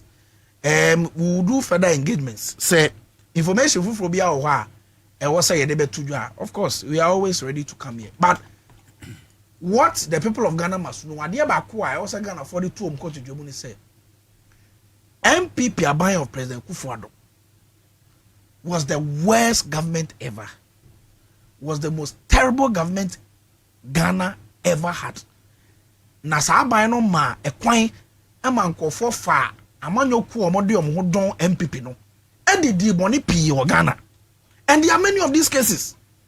And one by one, all of them, their feet will be held to the fire of accountability. Any justice be also Ghana for in terms of monetary justice, jail justice, BBR, Omonsa Ebeka. Now, says doctor, with what you just read from Kwesibotri's war, it implies even a bigger one kose or kose say obituary scan and obituary. It can also be say or kose say yanti jail terms na so. But the information about one thing they say no trade your person in the case. I see. That is what you the publications in Babon mami. But this is not the first time Babon. So be Kayata man Attorney General here press conferences. Okatra long ago say in one of Wuntumi's cases no. Only the lawyers about be huna najo.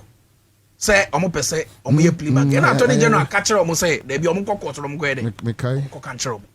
And so this is as someone a war order that is saying insane. Oya den e be den e be pie. And then the chicken have come home to roost. Now I am happy about this. This is the clearest confirmation. Say someone here can about ora ni na MPP for keka say ora anya adwuma ni na. Edu anopa no mo si ora anya adwuma. Edu anajo anoma ko hu Attorney General no mo su say osre omo sre na onja omo. So really this is what I'm happy about it. And then mejidi ye pass Ghana for GD omo wo president amamu say ye betimi I recover all the loot I can wasem no. That confidence no any GD president amamu has been rekindled. Only say media na always me social media pa.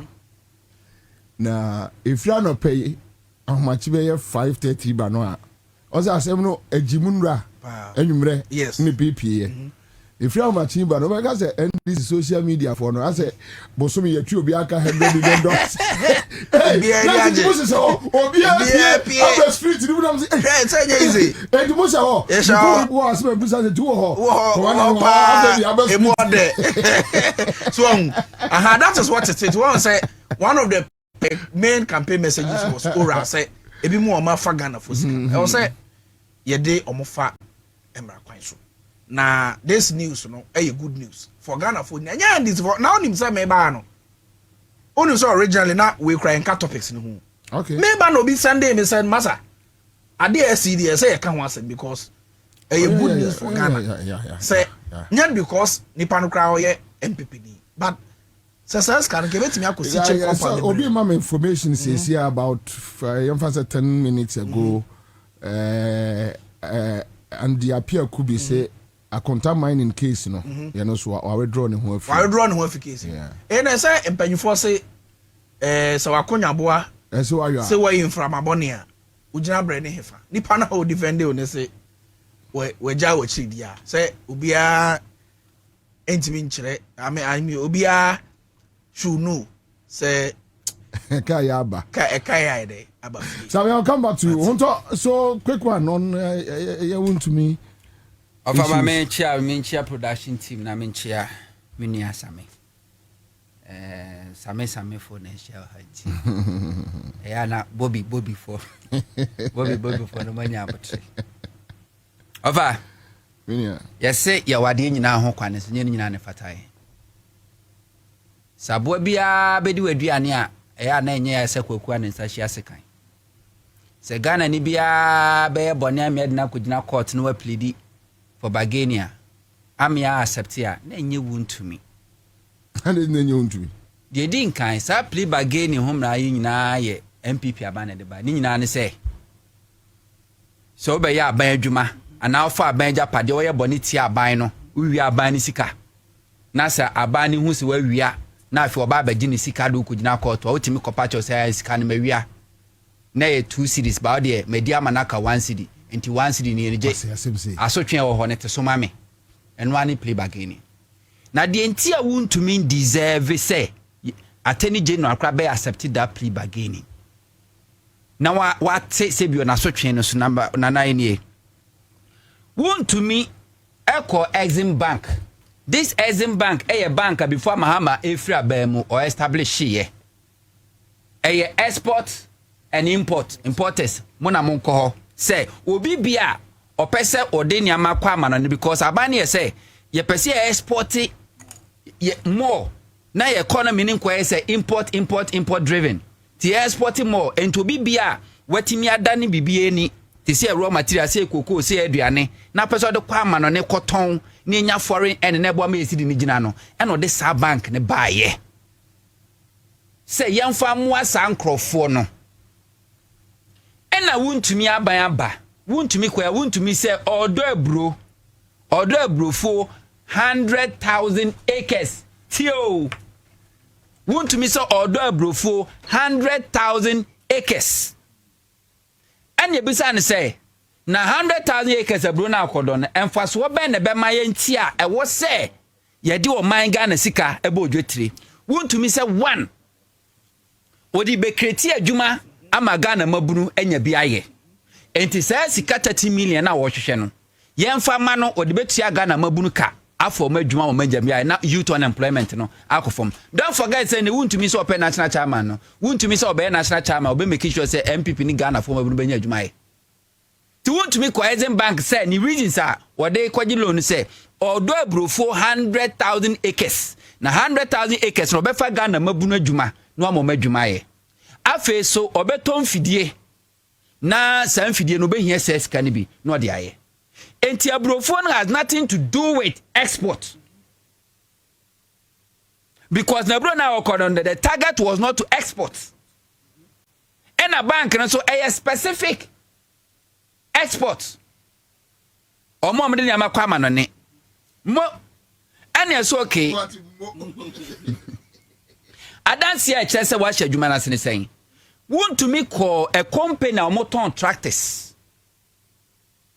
eno okobisa tractors ne bo oko shop bia wutimi momom pro forma invoice a chese o ukobisa bisa na ma ne bo no ma chose we ni bo ni e de amount enti wa uko na se bia usika so na pese obeto a say be you have fair idea about the cost of a year adena kotono ano man pro forma invoice receipt ena wuntumi call forgery sa receipt no eno ko present ma Exim Bank say wato Tratex no ente hu receipt e kire say wato a kire say nani abre a okọ akodo ni enie ena bank ne so anye due diligence ena omotam sika esum 30 million Ghana cedis edema wontumi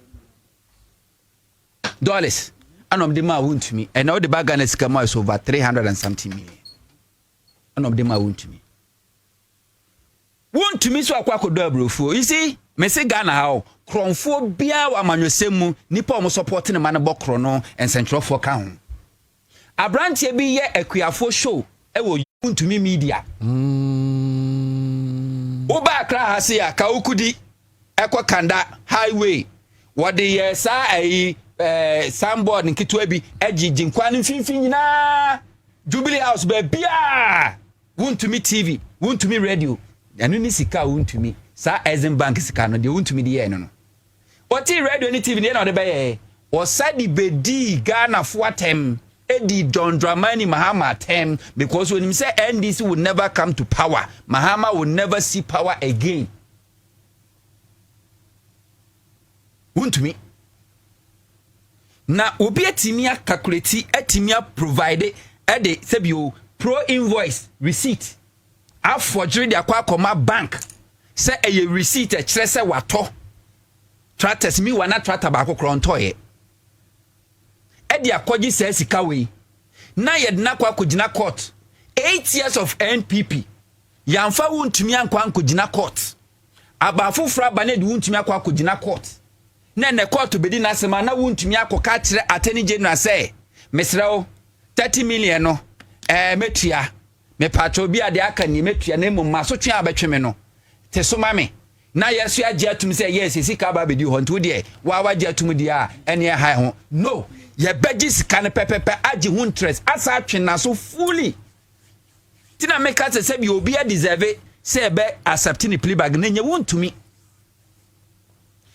mo pa monya audit omo report about chese sika no agye ye no what the quiet ni personal business ni wontumi TV wontumi radio na ye misinforming Ghanaians wontumi TV ni wontumi radio no na presenter tena ka tere Ghana for say December 7th ni entuba omi abato na enu achi no electoral commission be decide eda other candidate na o ma kan so beto maba misinformation wontumi media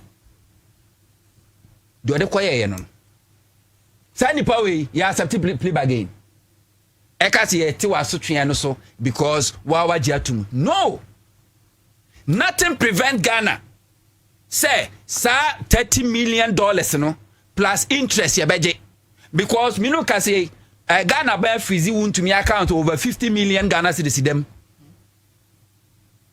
over 50 million Ghana cedis dem ya wono properties ne palace awo si okumase oko boteman Agrek say one MPP for China sebra wontumi really boteman baby akwa me nkroma animal husbandry ene kona kwa so benya se biwa asase kra adwunso guso abansa ase a o maton nyina o mo che ne sebra to wontumi de ho okọ mo ba kire wontumi property entieni baby an properties wo se ye ton kra na anso a onkwadam sene say ye beka say agye wontumi atum say plea bargain eye insult. Wow. He doesn't deserve it because one a calculated a scheme na mwade enu kura ye Ponzi scheme won't meet me kwaya kofa trata bi a said ko si na fom twa video de be kire say trata say wo fom aye adwumani just to deceive public officers to get this money na ekodi wasemo a we say plea bargaining ya wose agye sika asotwe bi wo bia wose ade ma wontumi na lawyer Pia Kubi said then we withdraw omo osre for better for worse one day in a for better one day in a juma no so onye bi for be ontumi why baby we do no atrapo ontumi say bi na no Godfrey am ye what the format CG tokonu we di na asemo akwa ko se baby wakopem Supreme Court the judgment beba wadi twu ananim begu ase na wa atro akoma Supreme Court say or you who have free case as a lawyer unrepresented being a Supreme Court to say yeah to for better for worse. Lawyer Pierre could be free say baby are doing the Daswasa. Now when your lawyer catch us said they're doing the mom pie maya and then party. On pese a babe can record so on a representing wound to me. All this criminal case when I represent wound to me I didn't quack to me. Now share MPP all the criminals and yeah prosecutor or my MPP lawyers they defend you more. Every criminal in this country is being represented by wound to me a MPP. Ansah one MPP for the representing me what? MPP national chairman, the then national chairman Freddie Blay all the represented Ansah one. Criminal bia achiro Ghana ha bia MPP number 1 kona kwese na him for nine lawyers omo enti lawyer am dia pia kubie for better for worse won't me ubedi na chi odu nsawa mu ne ebie gate no a no ama ne bye na nanu me ka mesa ka biu won't me say ne brand na daje ene nam radio sini TV so nam constituency say we campaign sa resources petrol na wo ban ni a wo say no on fanto gari on shase donating fama nsawam eye ankafo no ankanche mini anum say very soon homecoming mebefie because that is where wound to me belongs. President Mahama first time wound to me she China for chikoti company friend Ansah mining Ansah yeah enya ne dia o fide ne bia enya ne dia o China for no wo fronti and no mo sensuo President Mahama me ekochi wuntumi mfidie ediko gu kumase yetu aba MPP wini ya akufa de me release wuntumi mfidie de ma no esa compensate ne 10 million Ghana cedis sir okosi aban yes no muteye judgment debt into omu wini ye no ano ye de ne fidie ma no and esa compensate ne 10 million Ghana cedis a taxpayers finance fama wuntumi say what say ensase and was this afraid was a quantum mining. Dr. Samuma Nibi. And somebody by Ghana for me, the then Minister for Lands and Natural Resources. Samuabu Jinapo, I want to say a bomb or I said no wound to me.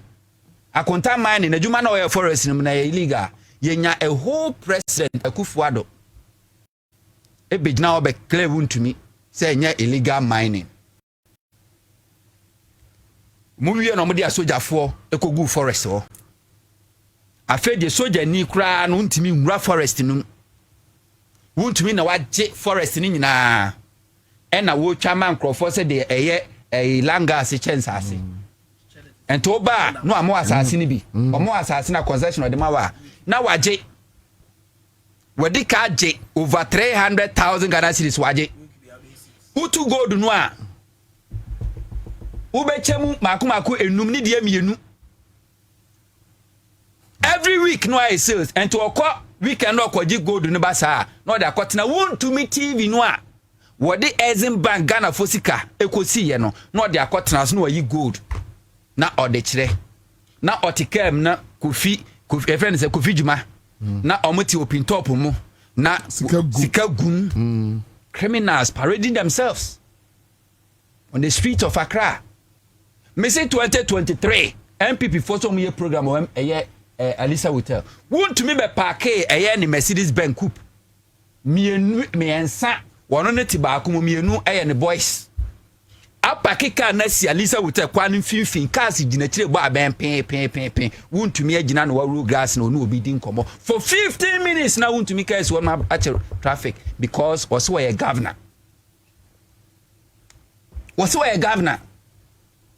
I haven't heard anything from a airport. I don't watch it. The voice of conscience maintain she. That been no better screen because I remember a day obe was too wound to me.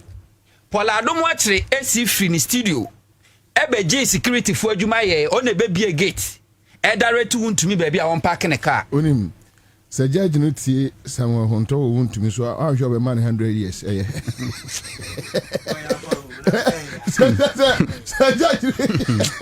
Yeah, the time we come on note here said here was he asked triple a year to me undeserved a criminal brain. Now me so Ansah crowd do so want to be Ansah obesa could defraud them crofo. Is a woman. Oh, say and on won't to me on phone so to man call plea bargain. Dabi won't to me no plea bargain. One yin to me so differ. Thank on your plea bargain. And to adjust to your differ. We differ say the Amran Sunday, we are bonny way was switching. Young fan call simple as ABC. To me, the minimum won't to me is heading towards the Ansah woman one casa.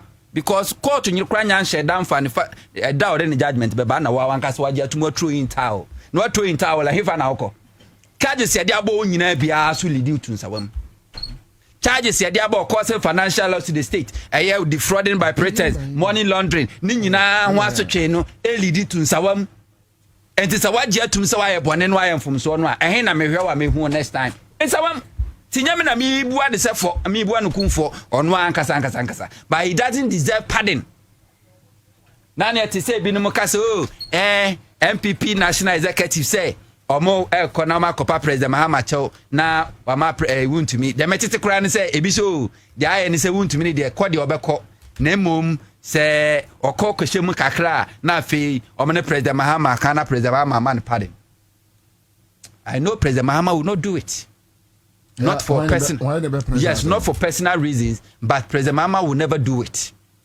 Because President Mahama won't to me pardoner. President Mahama endorses criminality. Because they say President Mahama will prosecute on one casino appointees maybe could there fiasano. May I expect say President Mahama won't to me pardon for even a day. For even a day. And to offer Lani de Aquani de Daho Trodo Sammy Meba. Why?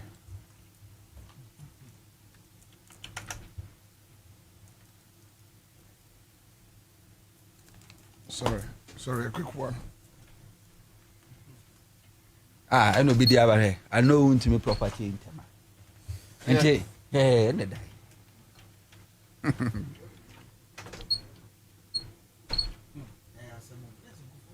share. You see, the whole thing was that yeah, man, NDC my power bill. Because NDC ban be face accountability. Now when this one a bit my behold here. Until we are just say plain thievery. What Jesus can is 30 million. And what do you want to me TV? Yes. Yes, everything. Want to me TV. And what the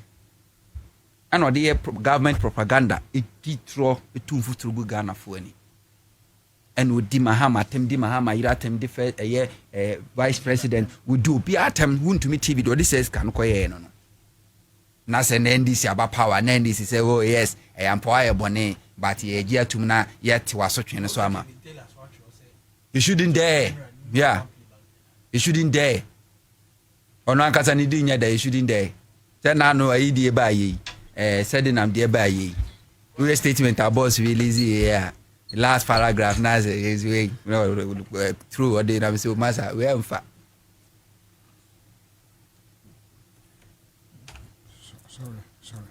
Sorry. I think we are having. Ooh. No. Just 3 minutes ago.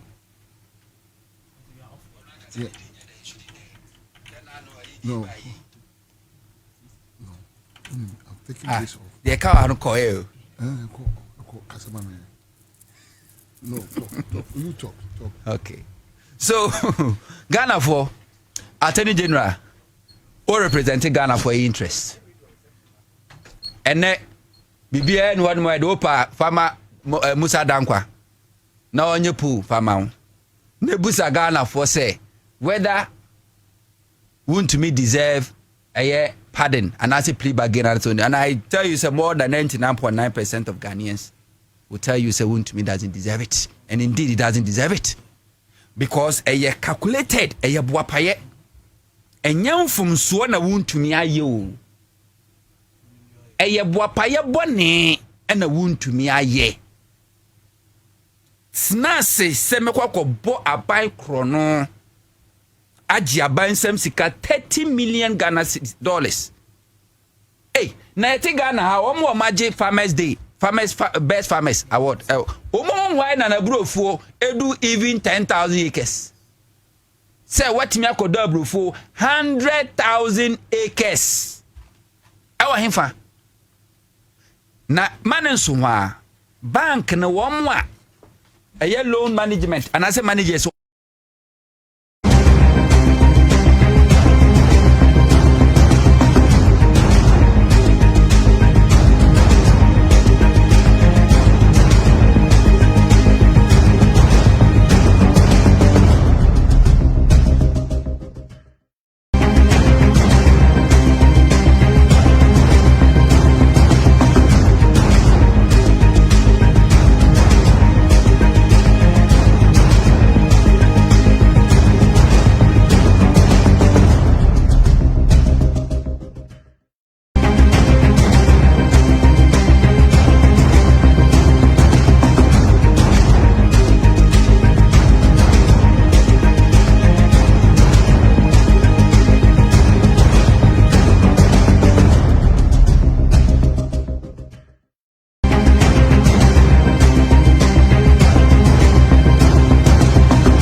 establish it.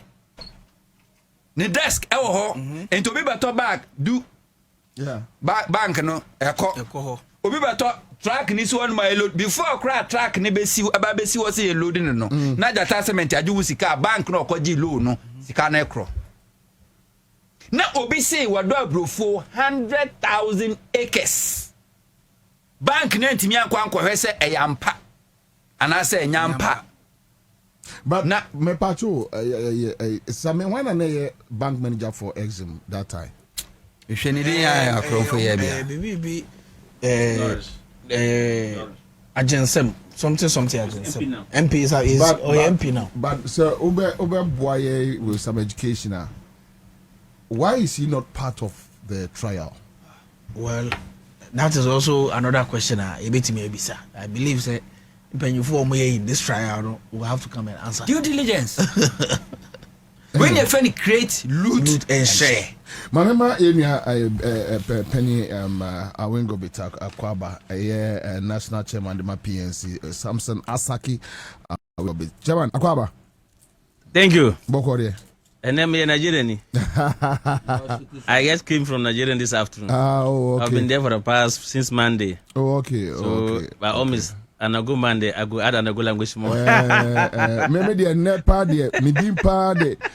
Bobie Garcia. No, right, I can see Mexico. Mexico no buy. And ne kwabia so almost South Africa 2,500 crab. Okay, so, but Akwaba Minia and straight to business. So won't to me matter. You have heard everything. Me sure so Nigerian who follow news. Yantin free or quick na yama some indicators bisuni ninkomo. You me that say I'm in chair for NT4 and abusian for me cram say me call Nigeria na hey what Nigeria here Nigeria here ni hono is peaceful. Lagos is peaceful. The good people of Nigeria they receive us good. We've been there for 4 days for food and West African food and beverages trade mission for exhibit. Now I might be exhibition and say we thank them for receiving us and then we also arrive back home safely. Bobie, me banana miti before then no emerson me hu ache me nimbe be na okwase wona me nua list we na me ma wosu Akwaba na me nua ti me benkum ne nifani me wa benkum ne nifani minia nifa ti nifa ha no na benkum ha no oyade a yem ye papa but Ansah na mbeka na Ansah no me ma no etrimkwa ma me ma no etrimkwa say he come to join the table of men but me no ya nim ye hopa for tama ya na ese wa Wizo TV na doctor koye wedding na kai fa invitation bia mba PNC but na efe me hu videos ni na nti correlation. Thank you. Welcome to the tables of men. Thank you. Na minia sama hunto onodo obutu agric minister hono odidi no ojai me nti me nka na asam. Bobe mitietie doctor open remarks okokan esquire former gentleman is his father the former minister of finance? Okay, or is from the family? Okay, no wall okokan and them out about please beginning no. Now question here BBC won say MPP time omo wa ban no munim say omalusi and omo koye sa mra no si hana because me adwa me nti say e be parliament na parliamentarians will waste their time to pass such a law.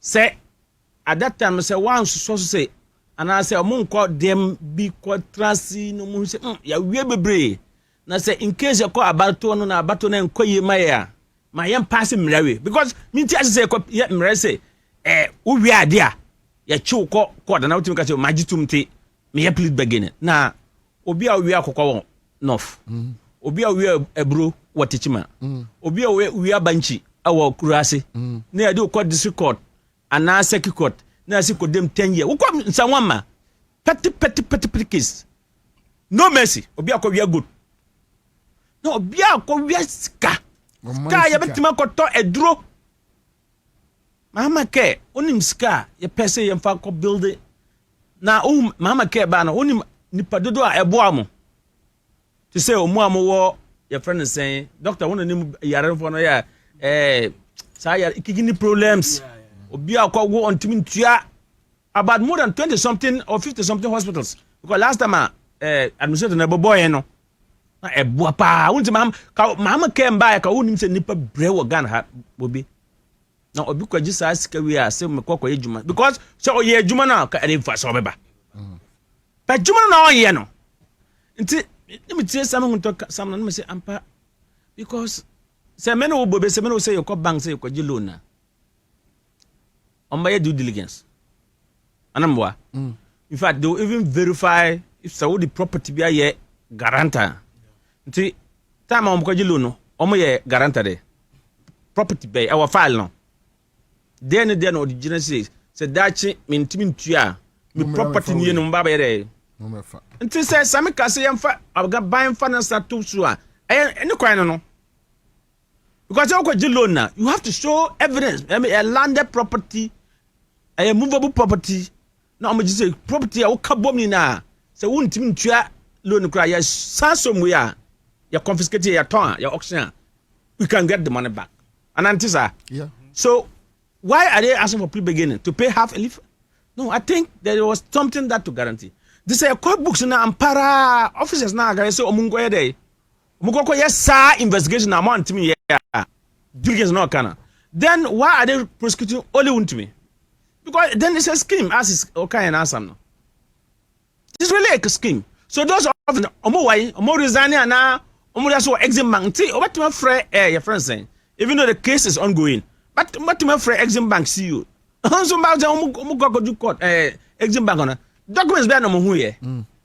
Document be na dey ba to loan because ampa sa Exim Bank da bia meka. Unse na you used to have baby your friend no edit fund. Nti be no metra no as church for pay ama am kra nema no. So obi akra tomato paste, obi akra emo, obi akra frozen chicken, obi akra cooking oil. Obi akra yam say biscuit nyina ka ho. Obey duty or better to a temapota. A percentage used to go to Edith Fund.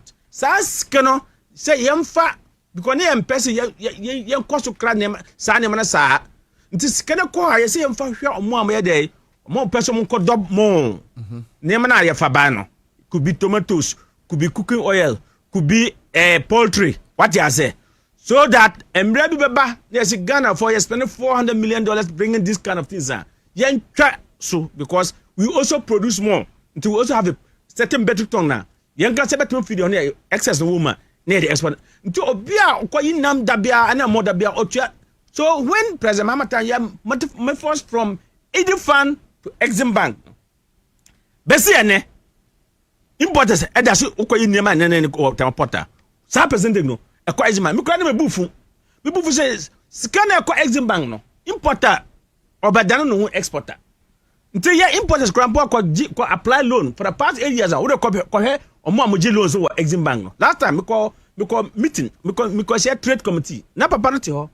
Now a former CEO no or is member of parliament. Okay. So which means Pacho be menikakra. So which means even want to me ne explanation or reasons. Yeah, the Exim Bank loan is wrong, right? No, me who say what the fraud documents now got loan. And now fraud vitiates everything. Okay. So who could you be? Na wako chan kontompo. Why misrepresentation? What for Exim Bank no loans no is it there only for exporters? Yeah, no. Importers? Let me explain to you to understand. Okay. Exim Bank no ni should die pa na say send your import no yantimi twaso ne yan export yantimi producer na wa ha na excess woman na export it. So it could be say at the time I college loan no o try me say maybe Ghana ya import a bro bebre ti opejo o do bro to certain metric tons so obi person obeji pemi wo sami hoto mo office agreement ministers ya man because I say ya wa bro wa ha who say large ground na time I say there's a bro glass of maize no na e bro ka say oh wo kwatema silos na ya aban fufuru na ba no to jomama ba no omo ma pemi say ya import no minister say da be omo ba to say bro no ha. The mandate of Ghana Exim Bank is to support Ghana's export-led economic growth. That's what I'm explaining. Financing and promoting exports, yes, agro-processing, industrial development, and international trade. The bank was established under the Ghana Export-Import so Bank they support Act agro. 2016. Because of that, no, we be importing in that line of items. No, ya two scale come Exim Bank. Now, young farmer, or more ya koko no one to produce more. No one to ma or more do more. No one to produce more. So you better try more imports. What you say? Or more a Brussels medical kind. So that we have volumes of those products here. So nema yan timi produce our hands no. Also ukwa as importer because of course you import to fill the gaps. What you say? You better more loan, but most of the loan you demand more no to omo ambe de omo ambo produce na omo for the export. So I can tell them who buy importers, who buy bank na, but because for the past 8 years importers, you trust kana mamu, but you could bring for loan na yenyebi. You demand politicians. You demand so one say ultimu kwa kacho or kodo emo and ebro. No oje loan na ampara sense minu asamekano. No odi okwa be TV, okwa be radio. That means he has diverted the money. That's criminal in the first place. Of that bank no. What that bank no? And yambise say, okoji loan no. After loan no jiwe no. Ya wo relationship managers. I no more visitation to know whether it's can obaba jiwo ye ho no. Who the year day, who cost say how is the progress? Now the offices. That department no. Omo ye day. Because e bring my loan no. Because they have to do all the verification no. Confirm, verified. No, I take it, approve it. Yeah, loan. If you also do the say, I know more visto. No, so who to say, would you loan no so? Maybe your bookkeeping, year and I year. So those people so more bank no. In fact, it's only the CEO that they change. We shall only see you and deputy CEO no change it. Who call Exim Bank? They bread us or workers no more. What were they doing? And the workers now go on. Workers no more no. And almost a brother by ye. Because there must be monitoring department, supervisory department, obviously a head of department. So omukoba no dey report back. They call board. They call management. Board no so approve salary no. What was the tax? Did they tax the officers to do what? So board members no so because certain amount of money no CEO alone cannot sign. The board members must give approval. Unim sir. Unim sir ko loan. The CEO has a limit. At certain figure, no, you need the board to approve. It. It is a $30 million. No, say what's the dollar? I mean, $30 million. So the board has approved. What did the board see? Board no move day. After which your board no, because $30 million from a bank, the board should be able to also visit to know whether is that client doing very well or not. It is or diverted. I mean, he has already deceived the bank in the first place. Here, unfortunately, also, you know. So, I'm calling them who's acres, no. Prepare ta. So, I'm calling them who's machinery, no. At site, who's working number because statistics the number of workers are also a farm, no, major, and I'm to reduce it. So, I'm who's working at site, and all straight away. They could put embargo on all his property. Say, who is evil bank? You don't need a new government to come and pursue the person. No, because a weak hunting. What do I say? That's the reality. So, those from the top to the bottom, no, they're pro bank, they're pro. Because we have the loans that they've given out, no, they've given out to people who are not even industrial people already. Which they should have given to people who are industrial to expand. So maybe Mr. T production, who China, who the millionaires there, or started from like small veranda. Now you son, no Oyini, no expand, no expand. Now he become a millionaire. Only Ghana ha. Now be a starting the corridor. Oh yeah, who's the Casapreco? You have Casapreco to do. Casapreco started small room what Nungwa. Okay. Such a person now will expand it to this level. Or not, they say, young boy. Yes, soon as it. They say, yes, soon. Exim Bank say no. Can you say, Omuko had people to say Casapreco or Casapreco or Moses or Roots or Stain? You will go and look for SMEs to also do what? Grow them, to maximize, to open the economy. One will say, some year ago, now you say, oh, you captured Casapreco Kumasi and one district governor. This Casapreco already was there. What I'm not saying don't help me to expand, but SMEs support to be brought up. This country, now SMEs, our collateral. It's a deliberate policy to support those people. Deliberate policy to support those people. In this country, sign money. SME, bank. Untuba is a name, brand name. Untuba, was near this Kanamano. Now, there are people who send proper. I think Untuba, more it has to do with the political affiliation. Whatever. Because it's I way. See, I to office baby never be in Antiba. Musakura say be there now what to say collateral now. We dem paddy comrade. Na comrade so baby with them mental man. Yes, so Bobie. Or your reckless CEO. And also your reckless board chairman.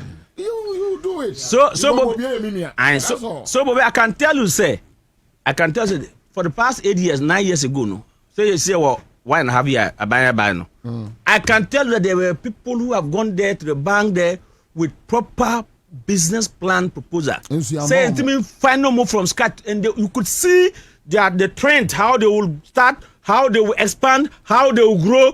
Brilliant business proposal. They will not give those people. Because can you? That's kind of they're the wrong people. Wrong people.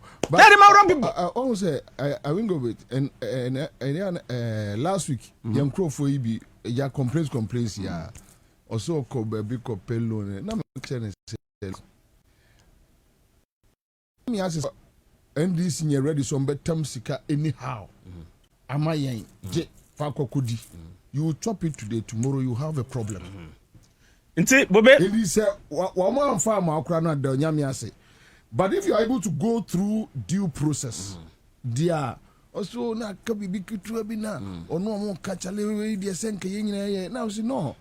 Be careful with those things because one here now so ma see one dia hometie tama say okay je never ko ubenya problem. Bobie nti to say me institutional member.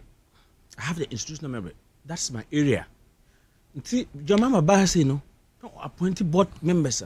You appoint people like us. Who sit, your document will vet will tell no, this will not help. This is not the reason why we established the bank.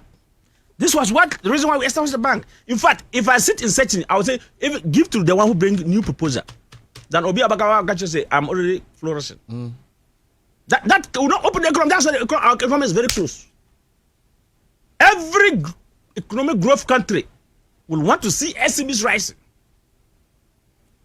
Now, nti asam na yeka no me jiri se enkoye but Bobie na me wa talk good news bi minim say Obama me time later na me enter na me people na eda ha no later mame but quick one Dr. A sir adewe 1 minute na me moving to other figures. So what is the implication about this government in terms of this oral issue? Yes, well, I think that government has a long way to go, because the level of corruption in the previous government, was very pervasive. On how Professor Frimpong Boateng described Galamsey and the Kufuado on a 37-page interministerial committee for illegal money report. Also, the Flagstaff House was the headquarters of Galamsey. And the Kufuado, he made Galamsey a free-for-all enterprise. It's the same as corruption. Free for all. And today be issues in a bar. I am a customer for say Munya Botre. A quarter sem. Say a July 3rd na judge say obey the judgment. And say your president Mama catch us on your judgment. But does it send a signal? Yes. Does it send a signal through government appointees? Yes. That, look, we need to be disciplined in our dealings. Yes. So we are there. Some people for who to not just send this in so Sammy won't talk. No more need you send this beba. And to say na appointee also we bibia who say President Mama Abai will not be there forever. And then political party for beba. What you say? A bit to crab as a political party for fra. One kasa will party move for next government crabbit me Abba. And if President Mahama is upholding the principles of public accountability, now we are public servant, we are appointee, occupying a certain position, we are expenditure, we are spending Ghana for sika ediye jumadia. You must know that there will be a day, ubebu one day, a contact. Sa near Adeno, it must sink deep within Obia. So Ghana is not a banana republic. This tone our President Mama has said, it will run through every government President Mama. Because what will happen is that the next government I bet for also person will live up to that expectation. Sure. Depending on who will form that government. Also want to live up to that expectation. Say Ghana for are interested in accountability. They are interested in public scrutiny. Say the Jumani Yesha on sa. It must reflect the feeling and intentions of the Ghanaian people you lead. And to me, as a young person, Bobie, I'm very happy about this. And yes, I'm in this Bobie. But we must respect the people. We Ghana for complaining for so long.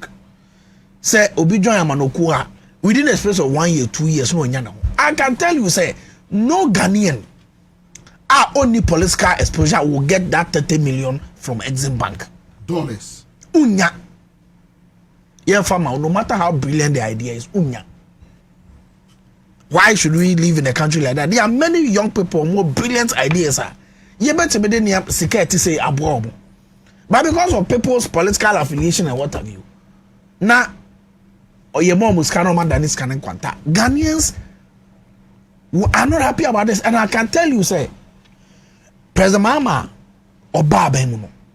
Abuapa ye palma in Susuyebi and Krofobi fire about this country going forward. I'm at 10% above from.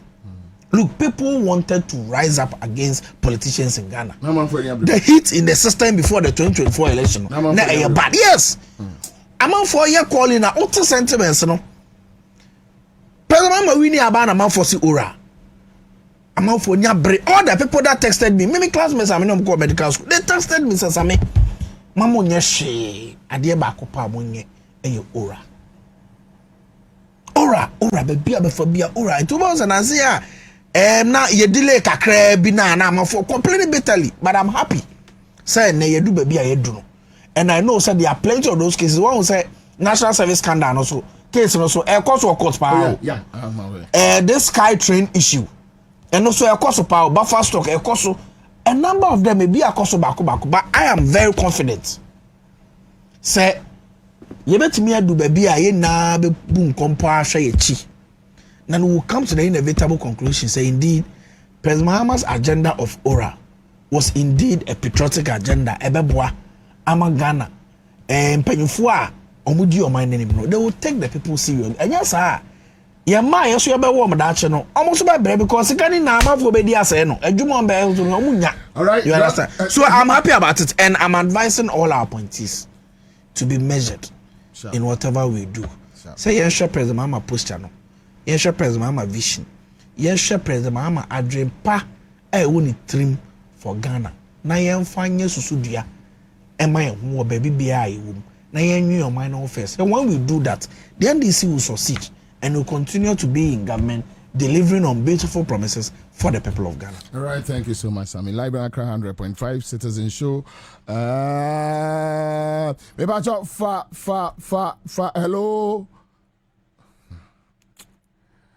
You know, Tosumame. I for Tosumame. I have some few figures to work on. Then Menko Embra says, yeah. All right, so.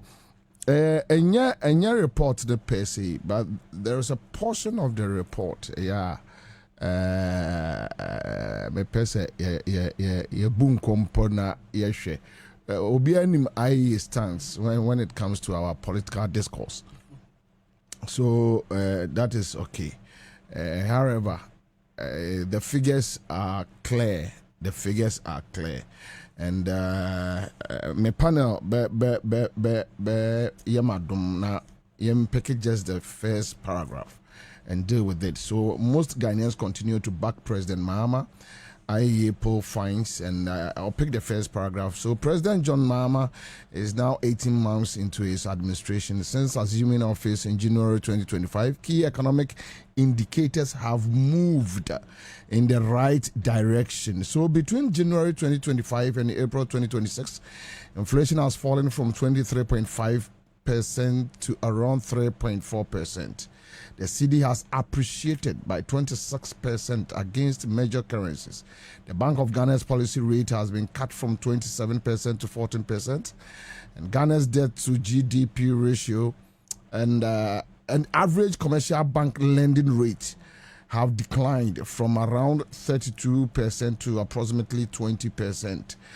Ghana's debt to GDP ratio has also declined from 61 to 8% at the end of 2024.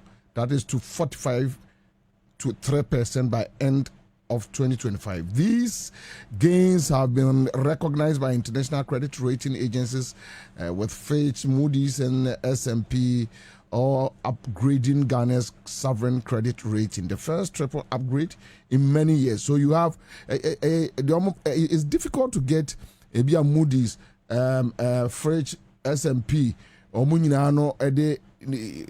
positive gradings ever. But this time around, the NDC government, they were training all right, so these are the issues. When we come back, you'll be doing come on. Neighbors is here.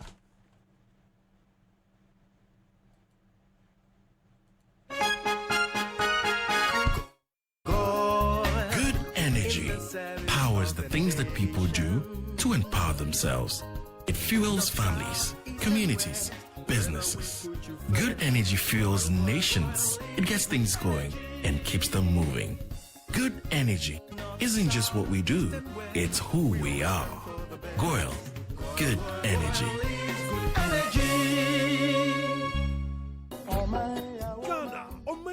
Nanum do Mujani on bread at GSO.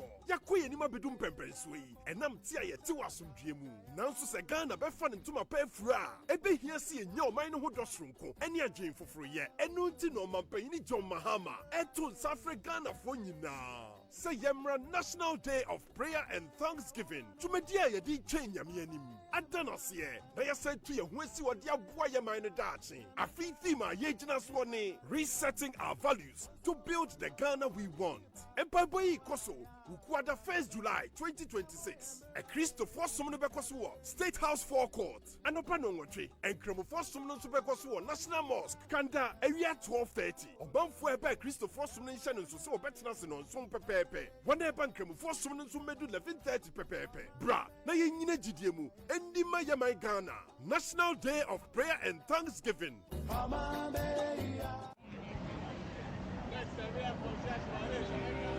And fear Senia MTN bar Ghana, and hot na be beer society.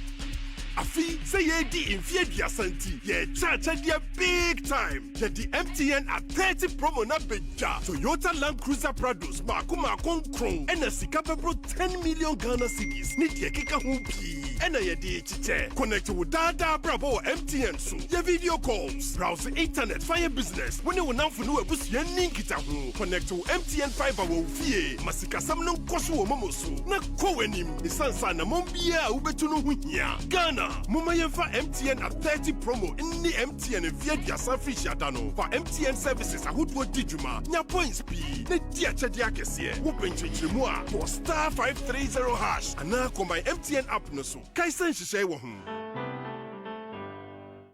Ghana so by track kokro nanso ne mampani ya ba kope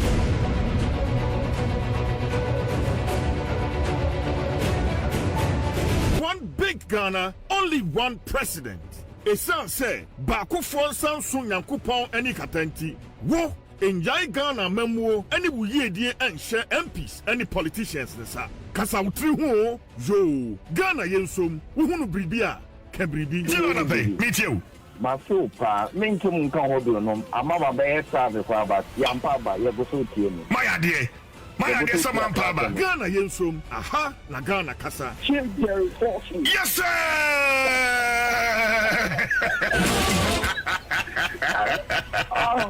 Oh, yeah, Kagum! Kagum!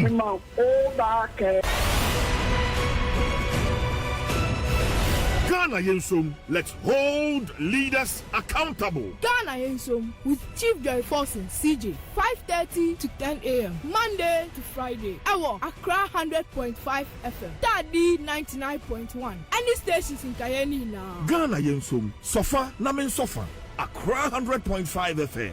At Demufua.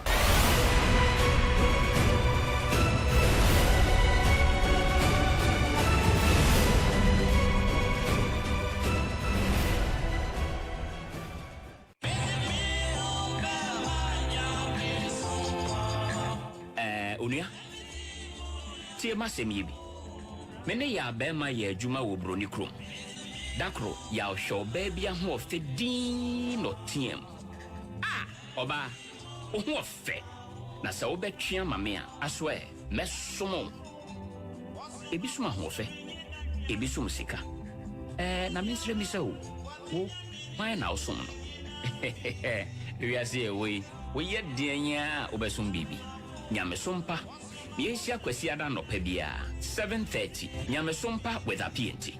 Your Sunday breakfast. Aisha.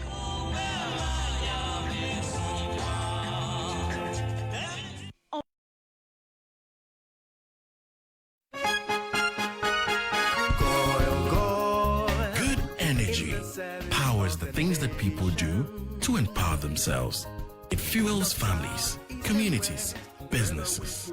Good energy fuels nations. It gets things going and keeps them moving. Good energy isn't just what we do, it's who we are. Goyle, good energy.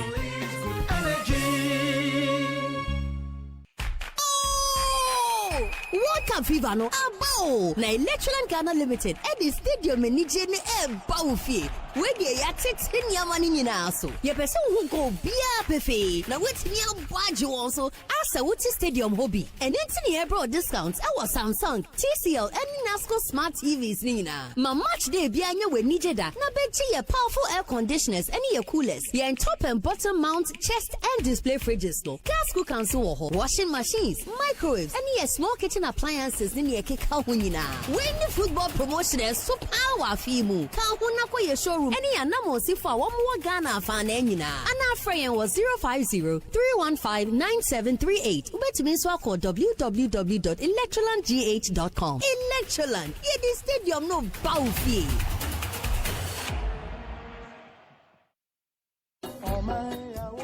Omaya yana nanom di omoja ne won bre agye si ho yakoye ni mabedum pempenso yi enam tia ye ti wasomdwe mu nanso se Ghana be fa ne ntoma pa afura ebehia si enya oman ne ho dosronko ene adwen foforo ye enu nti no mampanyini John Mahama eto Safre Ghana fo nyina say yemra National Day of Prayer and Thanksgiving tumedia ye di twen nyame anim adanase na ye say to ye ho asi wode aboa ye man ne daache afi theme ye gina so ne resetting our values to build the Ghana we want. Empire Koso, Ukwada 1st July 2026. A Christopher Sumnebekosua, State House Forecourt, Anopanongotri, and Cremofor Sumnon Subekosua, National Mosque, Kanda, area 1230. Obamfue by Christopher Sumnon Shannon, so Betnas and on Sum Pepe. One epan Cremofor Sumnon Sumedu 1130 Pepe. Bra, Nayina Gidiemu, Endi Maya Ghana. National Day of Prayer and Thanksgiving.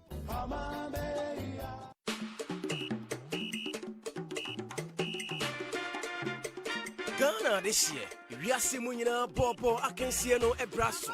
FIFA World Cup 2026 Ebaso Ewa USA, Canada and Mexico. A chance here 11th June Akosi 19th July 2026. Accra 100.5 FM at the live coverage Ebe Ghana Fonina. Empire Niger, Ghana, England, Croatia, Panama, Argentina, Germany, France, Senegal, Cote d'Ivoire, Brazil, Egypt, Algeria, any Amai Ahudua Aka, 48 countries, and I want to echo Prikruabako Eho. Meet your team of hard-working commentators: Kofi Mensah Okran, Parkwesi PK, Eric Kwaku Patels, and your panel members. Yet the educative and informative commentary April, Accra FM World Cup commentary, Oja Wom, Accra FM World Cup commentary, Ebeye Day, Accra FM World Cup commentary, Wabatele, Wayamami.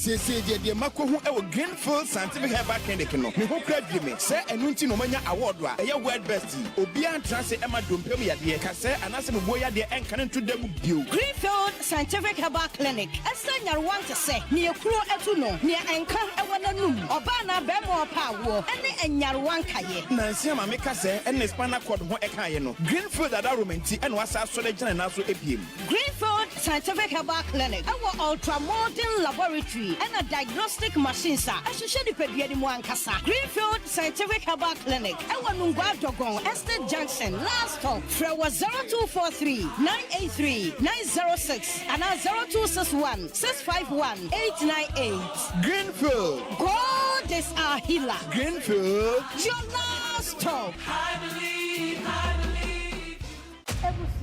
Debianko and a Debianso any dia eba. What was I say? Udane won ya saya to wasasano amani papa for. Ukwa asasana sono na langas edi kontimba any etuo edi wechi ana wodie woni be mebi abobra abre aye japadie esi ye waka wesi abonten ema woni enkwala ne ebre woye be ma enunyamfo a woni oba bia wo hwe enkwala ne pa etua wo school fees ehwe wo mo nanso oba ne se wodi wani kosua ebehu nkwala ne die ompene na nka wo ye wodi hie biba wa wofuo ewu eja wejapade nanso ebusua panikin ko age japade no atena so ama wo bre ana wonti na CTV yede masamuni edumedie aba 85 production numbers 0276 338675 na freye na yen show ye chikwan e wala boni kase na bra fa wasam no ebra ye ne ya lawyers ene ye kukudamfo e betena asem ne so na ya pensem mu na ya pe anopo masebre e dia mawo tumedie die mi a me di ho chia me no me dia any her excellency her royal majesty her ladyship the only lady in the media space Lady B masam ne adwumadie yi ye de brew ejuoda Ebnada, any wukwada bia, area no mienu pepepe, was CTV, Ghana's #1 so. Wabatele Accra FM, yeah, mommy. All right, so we are back here. Penifo, Mamamuna Kwababio, you better TF to. So, on top of my browser, figures are a buy no, the economic indicators. Or share the economy. A year there was statement no year for so many years. It's difficult to get high ratings from these three institutions, that is Fitch, Moody's, and blah blah. But now yanum bi ebusa na reflect ewo ye botum na reflect ewo ye life mu. Ghana ye dio say mantra ne Ghana ye din pacho famienko of our men sanche obim na must take time I read a for a poor no ye no me there ban savino na omasom Kenya na say Ghana for more approve President Mahama from 68% and about do 58.9%, so let's say 59%. If say 9% dropped and aba. The only reason almost IT per according to IA electricity. But almost had to say time in normal the years house of na energy crisis now, so they how they suspect say yen reflect electricity. Over almost say 16 regions in normally per 1,000. Yeah. And a kasai. And as any per 1,000, it say homabu paying edunum and what you actually pon 58.9 says a near to a bar. Almost out of my President Mahama. And now homabu paying saying was it 29% and there's 30%. So no, omne President Mahama electricity. 38 for need moment. Yes, over. Where clear cut at the ho will be any to ya. Shadio Ghana ni Ubisane say, Semama on Kanye Jinaso. Na every day we're 100 Ghana cedis. And they say, on Kanye and me dumuno, and then which na masama. Netia 10 Ghana cedis. Nana me catch us a Ghana ni bekas will be 100 Ghana cedis because of electricity. And nana issue said by propaganda be you. Why are they not talking again? Because yet can't be shame. A cause of book control room with them. Kumase, yes, transformers. Transformers, yes, say, and yet boom dear. And yet kukum dear. Ghana for ye. Obi bia an important me basis a transformer bia so be dia dance say nkania no I improve. Akosombo eye station ne hye no aye hu se nkania edundum no ebra engineers eye adwuma omo restore one ne restore says ni nyina no enne omo tema ne wo eye nkrahase ya ne edundum bi mana. Enti how can you just based on this is an inti I drop it. Sebi you Ghana for yenyankwasi force how nananka ne issue si ba ye so we take it 10 on social media follow nkrofo. I can tell you say most Ghanaians understood the reality ehu die nti ankane ano edudu because omu say aban benya sa na net ye to omu yankasa gitumu omahunu na within that short period any even 1 month and a problem near resolve here. And then I want to complaining about Kania. Say Mekania edundum 6 hours, 12 hours, 24 hours, Mekania my. Then I want to complaining.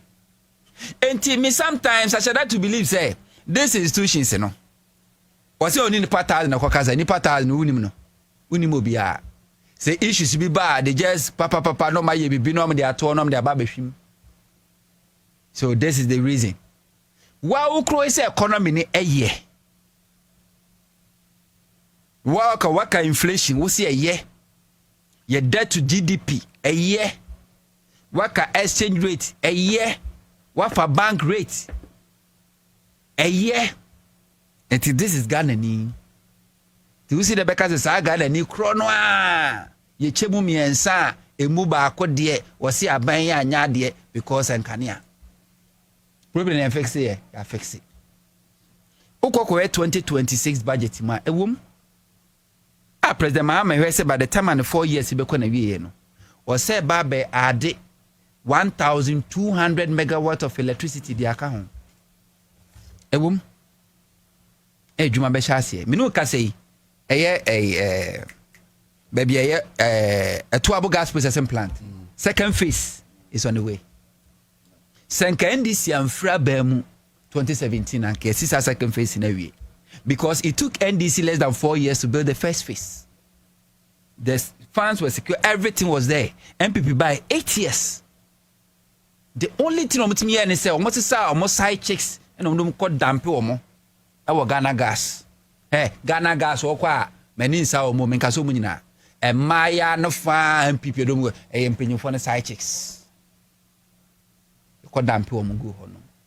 Munche one improvement. MPP di call Ghana gas. Side check na. Asa onam kwa ho na akoko bi so na mo nchen. Okay. Akoko na mo nchen kwa le. Side check. Yes. 8 years. Nothing was added. Nothing was added. And omu ankasa kura no at a point. Uhwe MPP fu a omufra ba mu no a no maba oh Mahama ebe dum so beba we because they knew what they've done. And me I will never take this survey seriously. That is never the case. Na the adaka kusuo say ento aba Mahama so aba na me catch say MPP 20% umunya. They will not get. Because what they all say pa yemfa electricity now work and who manages the electricity better than between MPP and NDC? Who manages? Who added capacity? Mahama ate me the $510 million eto Mary. Build, own, operate and transfer just 5 years abe dia. Who movie Mary from a Tuabo Abuaze in Western region to Kumasi? Lord for TNT kwa $30 million. $36 million. Now, say a casa ye build it a high tension, ECD, high tension, ya. Or much as I say, or more build this line or transmission line. Also, on Kanya no Abuazia, it will take less than a minute. Ne Dukumasi. Anka and Corsia that $36 million. What's the size a Mary Fidie Keke from Western region to Ashanti region? $36 million. At the end of the day, Kumasi for still understood the soon. And then Honorable John Jinapo. Okoyo assessment to who say most of the transfer message obsolete. Or see assistant no. And then Kumasi for Kanya improve it. And to see then abi or no to Kumasi and the MP or no ankasa party. No him said den Kania ansem sitie. Ye dundum Kania. Ne aba also on penwa ba within 1.5 years. And then Kania now improve it. Take your time and go to social media and ask who is complaining about electricity. Say na men Kania nyina so. Why? One was here and then the coast on na mo say because an Kania nyina so. And she time wa how Honorable John Jinapo nyame be hira no. When himself papa we akosombo a control ni break here. Yeah, great coalition. Oko sabre no osrem a ho so ye adwuma na esi na mo frɛ no obese ne kɔ ho anadwo onam kwan so oba ne car ono ankasa ne car otim V8 ne baby otie passenger side boa nyame nko a ogira ne na so I'm sure sending the phone restore ye within 1 week. Within 1 week. Na po be ka say edum ni asiesie. Or the how many months na ye yehu any improvement. Yehu improvement bia. Enti say MPP for pa, aye for pa me say omo pa. Omo mientum nana. Obi a o social media, o the media obi anye public opinion. Say ye to about based on electricity. O the economy nka ho. Yaye we yaye kwan nka ho. Ye si schools nka ho. Yeah, feed Ghana and Kukwan electricity with between these two political parties. Why now trusting is Obaneji electricity? I tell you, say not less than 75% of Ghanaians will vote NDC because they know NDC track record. All right, Doc. Me ne ho to aka ni na. We de Bobie wa na o kan document no. O kan na na o san kire say ayefo na kasa to manum to say. Omo gidi pa say sa 38 na omo say.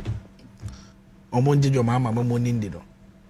Na because of electricity issues no. Omo gidi ye pa say emra ejato akoso bobo no. Na sangrofo ne kire o ma adwen. Which is normal. Do so nya do be happy. Until you are present, mama obaye, me ne hunto aka ni na. The investments he did, Ameri, car power, Atuabo gas plant, grid co-investments, or here, I can mention a number of them. We are not in the Osaye. Osenja Esla. Unu say MPP4 back on Yamono. Na a car what the energy sector was just about 10 billion. Uji, because that time it was about $2 billion. Into rare exchange rate now 4.2 now. Now about 10 billion. From 2017 to 2024, Esla Sika Ayakuya was 45 billion. Now say Esla Sika na ke shade ye bibi papa. Anke yetimi tua eka in the energy sector no e ma bi say dey eka actually billion.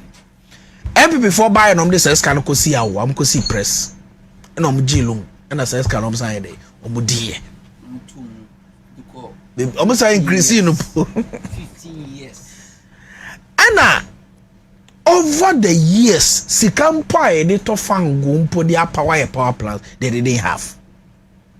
Inti ye buy no Ghana the Nigerian gas ka gas ye na ka World Bank guarantee ye dey protect GMPC ENI transaction no MPP5 then o medi $500 million. President Mama buy e na wasan restore sa guarantee no watu e ho ka. All the independent power producers are because of cash waterfall mechanism e was sent at the end of every month will be enya bibi kakra no MPP4 fast cash waterfall enya dey enya juma into all the IPPs. There were times in Ghana they were threatening to shut down almost every week. People crash shut it down. Asogli phase 2. Yeah. At a point they actually shut down because of a car. Na MPP4 diomu. Yes. Omo diomu car. And now by for fraba. Ya manage the energy sector. Sika e say ko baby e bia de akọ. And fufi antwata akoso boye jatobu. And then yamen chade the able energy minister, the honorable Dr. John Jenapo. Wabu ejuma. Me bona abaso for ni juma pa. Na as for this poll about there. Minu na be ya adwen say if ene yes poll ni bioma, the results will be different. For me, how different? Very different. Obi anim say I for nankasa can the reason why any free. So there is no difficulty about it. Obi anim say President Mama where the conversation here now reflect able to definitely na Bobie mama example say na wo kwa America na o say o kwa akosra wabusuani say o kosa $10,000 enka ne no na uhia about 170,000 Ghana cedis meboa. And at the same $10,000 you only need just 100,000 Ghana cedis to get the same $10,000. In TMP before, omo wa ben mu no, na omo pay $100,000 and they need 170,000, and then you only need just about 100,000. So we are no have a reflect to butu. So me what to be that.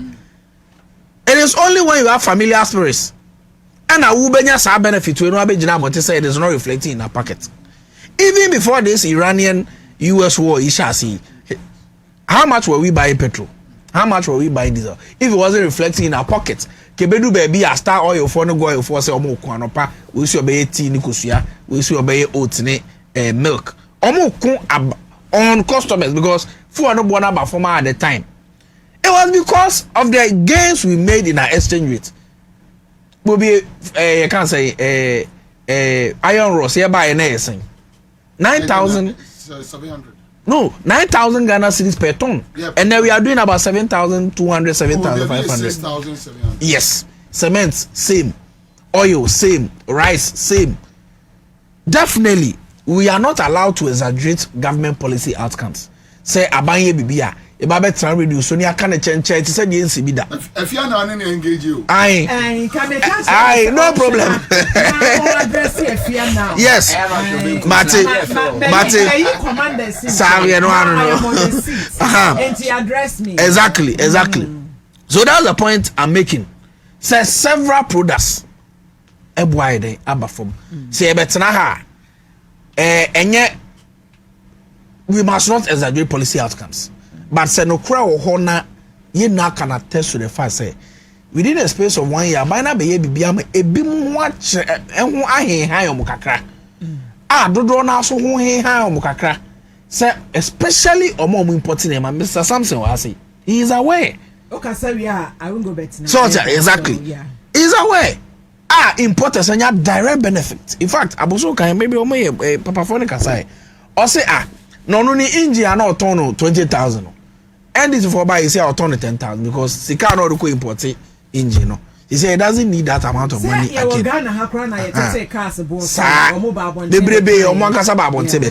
So the duty of government say continuously. Ghana for Benya so I am confident. So by the time one, President 4 years and be call a year no. Obia or Kanokre. Now what's not the 8 years of the MPP administration and President Kufuor. And Obia what's not President 4 years and meaning say significantly the government has been compassionate. Abane Ghana for so free. And I know say it will be better than what we see today. And the President Mahama took one. Just by mentioning our economic indices, countries are willing to come and invest in Ghana. Many of them. Yes. Also, Ghana's international arrivals rise by 11.3% to 141,186 in December 2025 from 126,791. And to be a President Mahama and paying for Bekobia. On Ghana economic outcomes where we were and where we are now. Obia person be investing in Ghana. So I am happy. Say of course Obi be our China dream say baby nkoyi no it is acceptable. Obi anya perfect.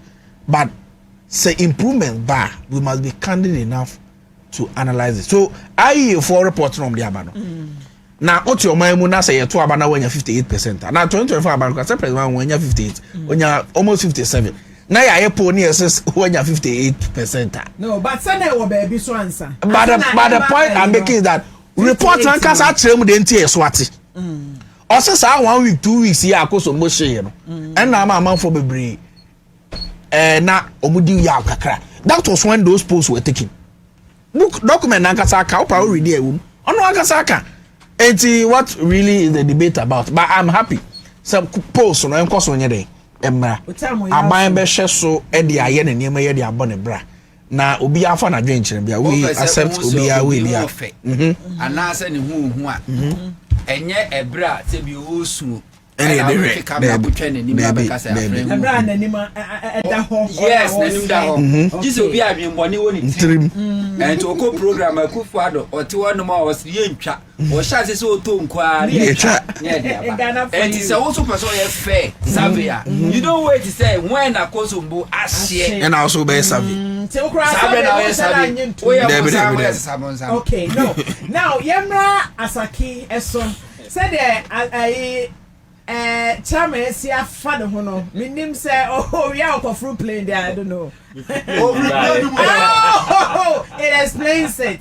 So Asaki I hear reports. Kakrabiana ubetim there. If I can say and them look 18 years. Oh yeah. 18 years. No person can on can year. Akwanya no ba betrano. Say the microphone no kra bedum no. Akwanya no ba betrano ehye. Akonya ne so ese I know. Na sus no huge. Bobie. But minim say what way juma no. Me da say. Research na omo de ba to jasho no. Em say me two colleagues were ha no. Omo me ne national chairman anyway. Omo nyim two colleagues. Me national chairman of a party. I'm subordinate. I'm their senior. we so egbabu ni bi say we number what. So the ten say if ya asam na omeka no kodu kodopo hen no ka say ni dance ni wo bruchiri. Say ye no kropa say time akoso moshi no aye for koye omo survey. Then of course it's not in doubt that people who have responded in that direction. But ese yambo abana basupa so no di kai kan no because I didn't see no accident see no na omampanyin die the minister of energy on die engineers now among die in fact kay 9 years ago and I say president 1 year 18 months I say 18 months right in government yeah that means 1 year 8 months in so what 1 year 6 months. So 6 months, year, 6 months, yes. Yeah. So what it means is that time I see no, they would have said unless omukofa expectable. Emra. Engineers now omo Greek no. In fact, President Mama can say omo starve minister no could discover young lady bi. No say omo starve no. On you know kwa when I listen to the lady or say no college so it wasn't she alone. Her colleagues were also there. Until me jiri say ese yam permanent omu ina because omu boye Ghanaian and the workers no including the permanent workers so mo increase mo salary ma mo because me say IGP or team promoter officers are omu perform extraordinary. Yeah. So what it means is that kay sky ko go for consultants so ma be investigation be na restore hey kabana kura wu kabana wu but within 1 week our gallant men and women, they perform fantastic. And so if during that time, no, indeed, yes, there were people would give that response. But above all, no, the economic indicators now, IE for HHN, no, and you know, say Moody's, and then you know, my good rating. And you know, say, yeah, from 23.5 inflation to 3.4, and you know, now. And you know, say it's really appreciated by 26%, and you know, now. Do you any money na no? I can tell you quite clearly say Ghana a buyer or tisono or mienani a year juma papa call out and ne says on Tocano say MBA no bianca canadian Kauba who the best and indeed 68 to 58 I say yeah bonibia. So you see, I will go back to the last time. Na mene Commander Kroya and Rampa and I can't the same way say. Akwaya say NDC abino wamutimu ya yo mo de say the whooping majority to aba edema wonom during election etwa na anwa day and so say the Ghana for aboaje wonom so a they may think say 58 no aye ka ho asam now no it's nothing but you see ade na yet say ya bie so e na ehwie nkakra before we di baba ho so no na ehwie na nyina asa ana who said yeah can so yeah say enye one sector nkwa na dey be analysis of the performance of the abino they tend to say na the last time as I'm to issue statement about what is happening agreement system me did say omampeno wo bruchiri oba be do me just say omo ya meeting yeah they tend to say so finance minister nim say minister any budget be ministers the buy na ya approved by parliament. As if farmers come on, no be a yen no be on your performance no because and this as your man pay by your reserve and citing say 1 year performance because that is what we are hearing. Now, minister men for them family because she acquire juman. Say ni bana wo obia ko cabinet ko defend the ministries on the sector. This is what we want to do. This is what we want to achieve by this time, by their period and this yeah. This me present approval cabinet na me budget call parliament na me say as a minister and me secretarial call defend na approve mame na sikana ya release sikama me obey there to perform so that rate never cost so me just say quite pa even though obi baka say oh this will ridicule the government but sometimes obi so obi here oni because say if ya there we na enye na obi baka say oh ampa e chira me ni yi ana mboa Why would you kono wonim se uchi atwa ana ye chance the old trust him senachia achia I go bet brother be sua twi me ba be sua me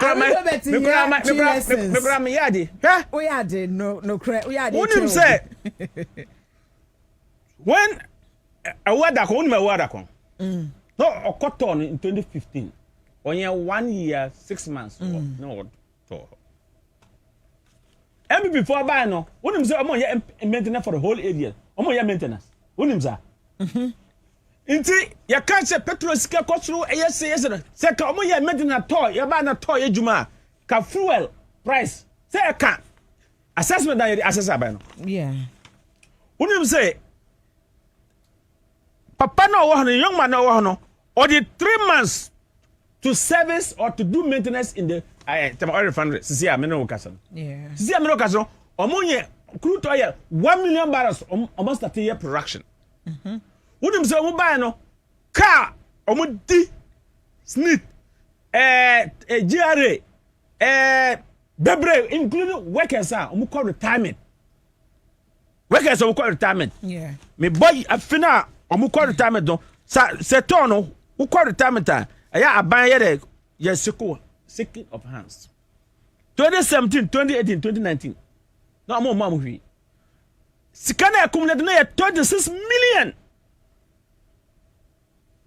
when buy your friends combat ne buy baba ye adwuma no wie no ye de your friend terminal benefit combat ne buy mianu ni eye adwuma etua sha 26 million ama workers na omo retire bi no omo ja adwuma no ko because store was collapsing or say or tua we nyina no say for workers meno kasa no snip GRA ya claiming na unum say wada ko ekono na tosika no na 650 million USD na bandika ene yakofa sa esla libna doctor ayika wa hano e buy na because that all 4 big banks in this country now yet introduce 8 persons to address 650 million to clear the 4 banks.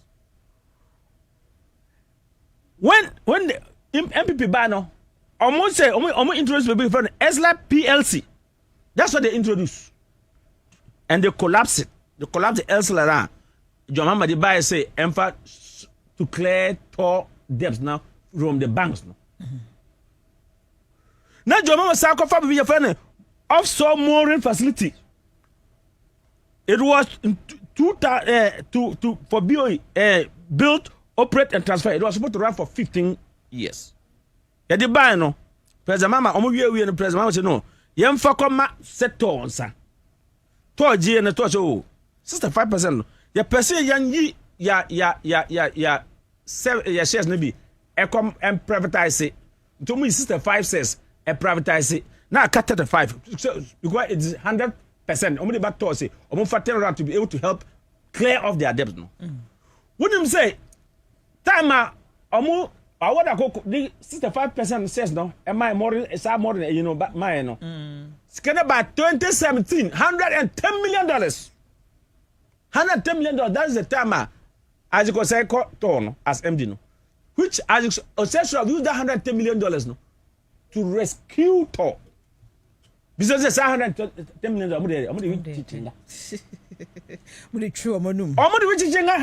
Because I want a good time it's gonna buy. Qatar have been the best. Because when them say Ghana has Tor is the only refinery I bet to produce aviation fuel. And then men we fuck play cost in Ansah Fibunu. You fuck play co tamale. You fuck play co domestic play. Yeah, the play co Kumasi. Yeah, you know, domestic pa na city appreciate na ban na planes ka that's cost for sir. No say sir available no because Tor is not working no. Ya import eba. Eh the men we at here. If ya until say big can say yeah, who's the last time no former NDC NASA organizer your friends say oh should be no your friends say Yabo no Yabo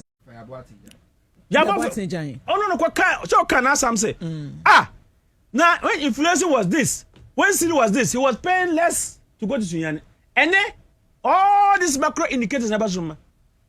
Now, the brain to take a plane to Kumasi. I didn't think.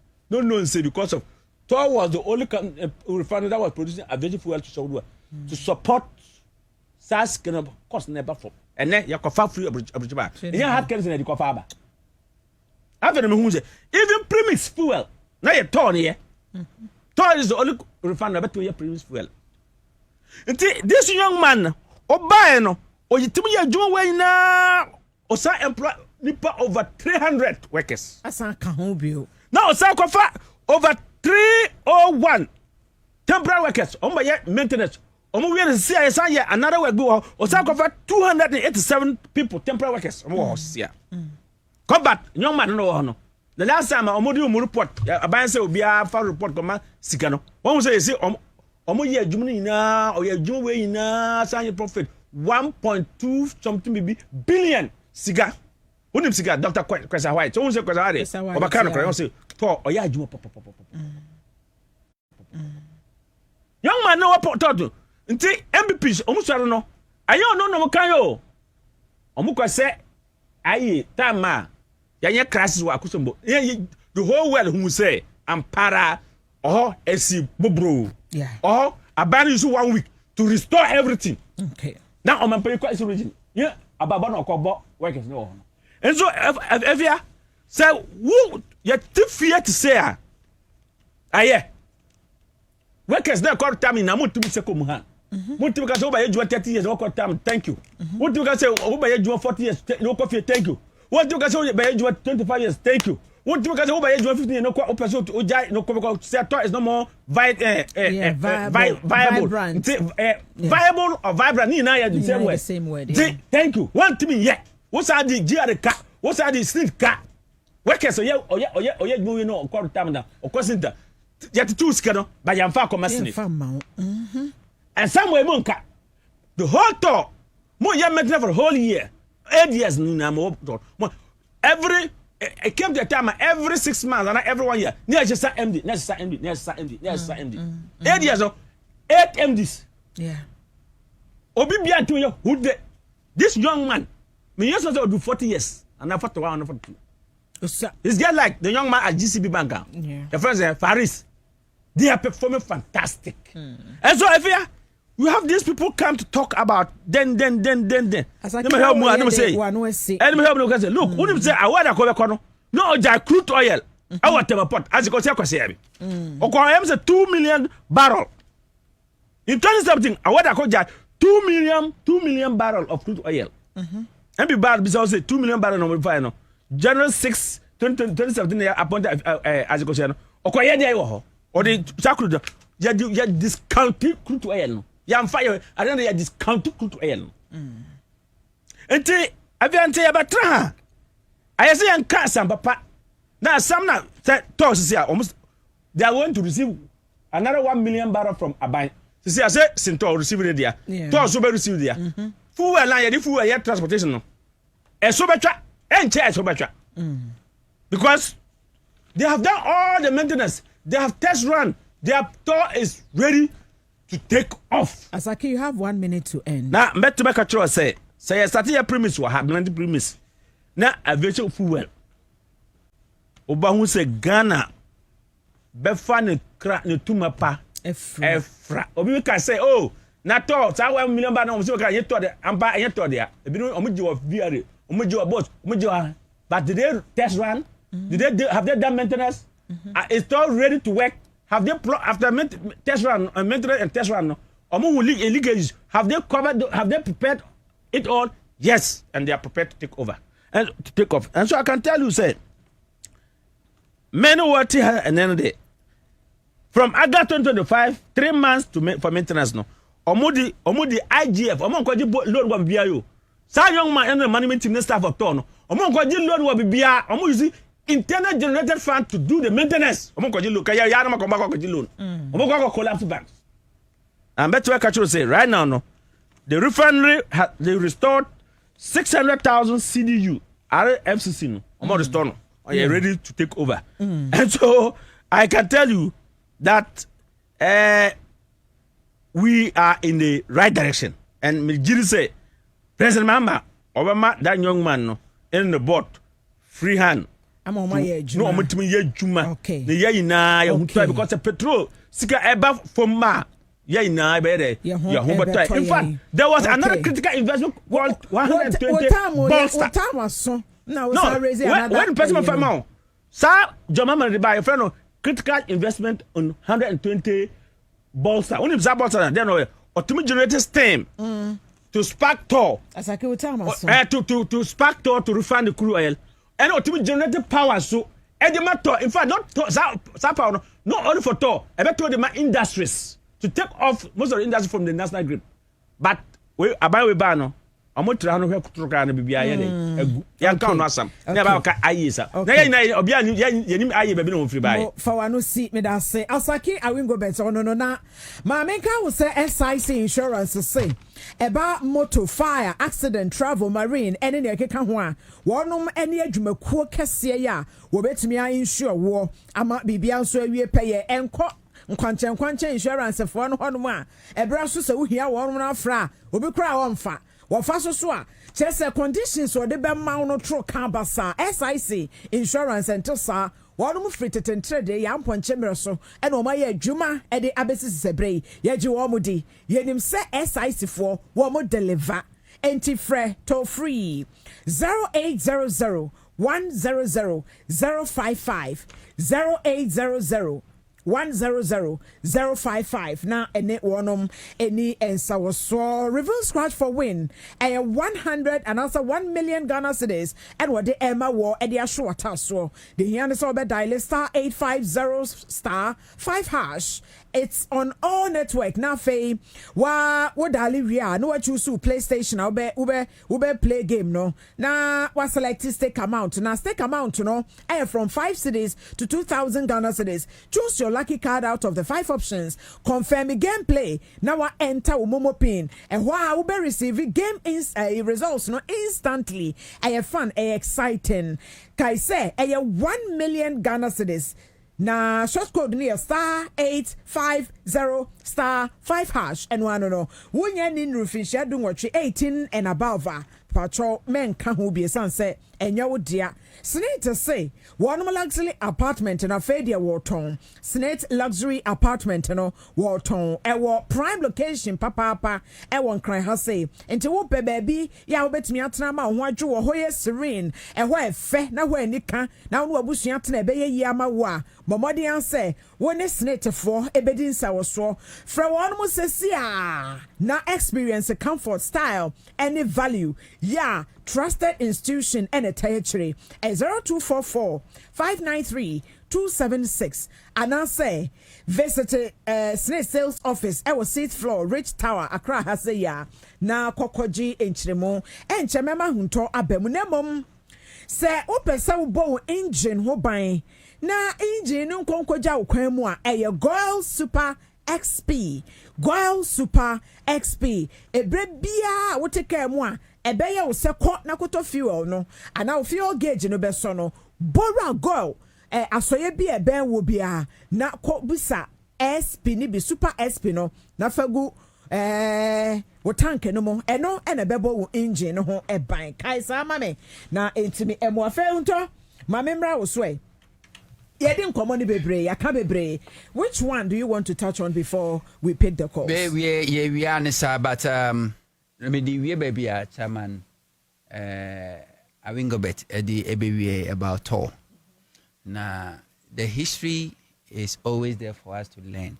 And the BIA make us say the Penica is whom a refuge from Hinabaya Jabasi.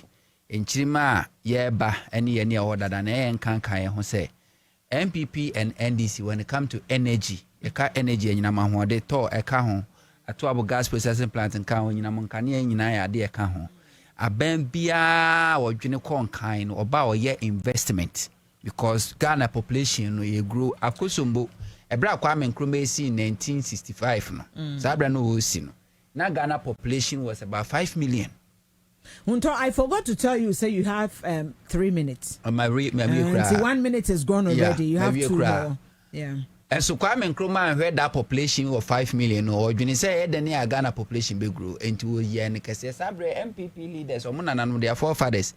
Because no mere short sightedness, no moon shed down you question. They say, oh, I don't pack a crowd with Yakuzumbo Dam Kakraka here, we don't need it. SS energy capacity. But Kwame Nkrumah built a oil refinery. Yeah. A year Juma. Rollins time, a year Juma, go for by 8 years here 2 more.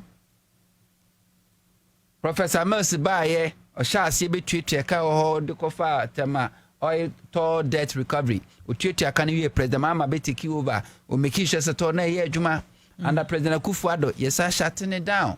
Yet ten it tall, Eddie, your tank farm, and my MPP financiers or Mokra, finished product, crude oil product, Ediba, or no store no, and yeah, Juma.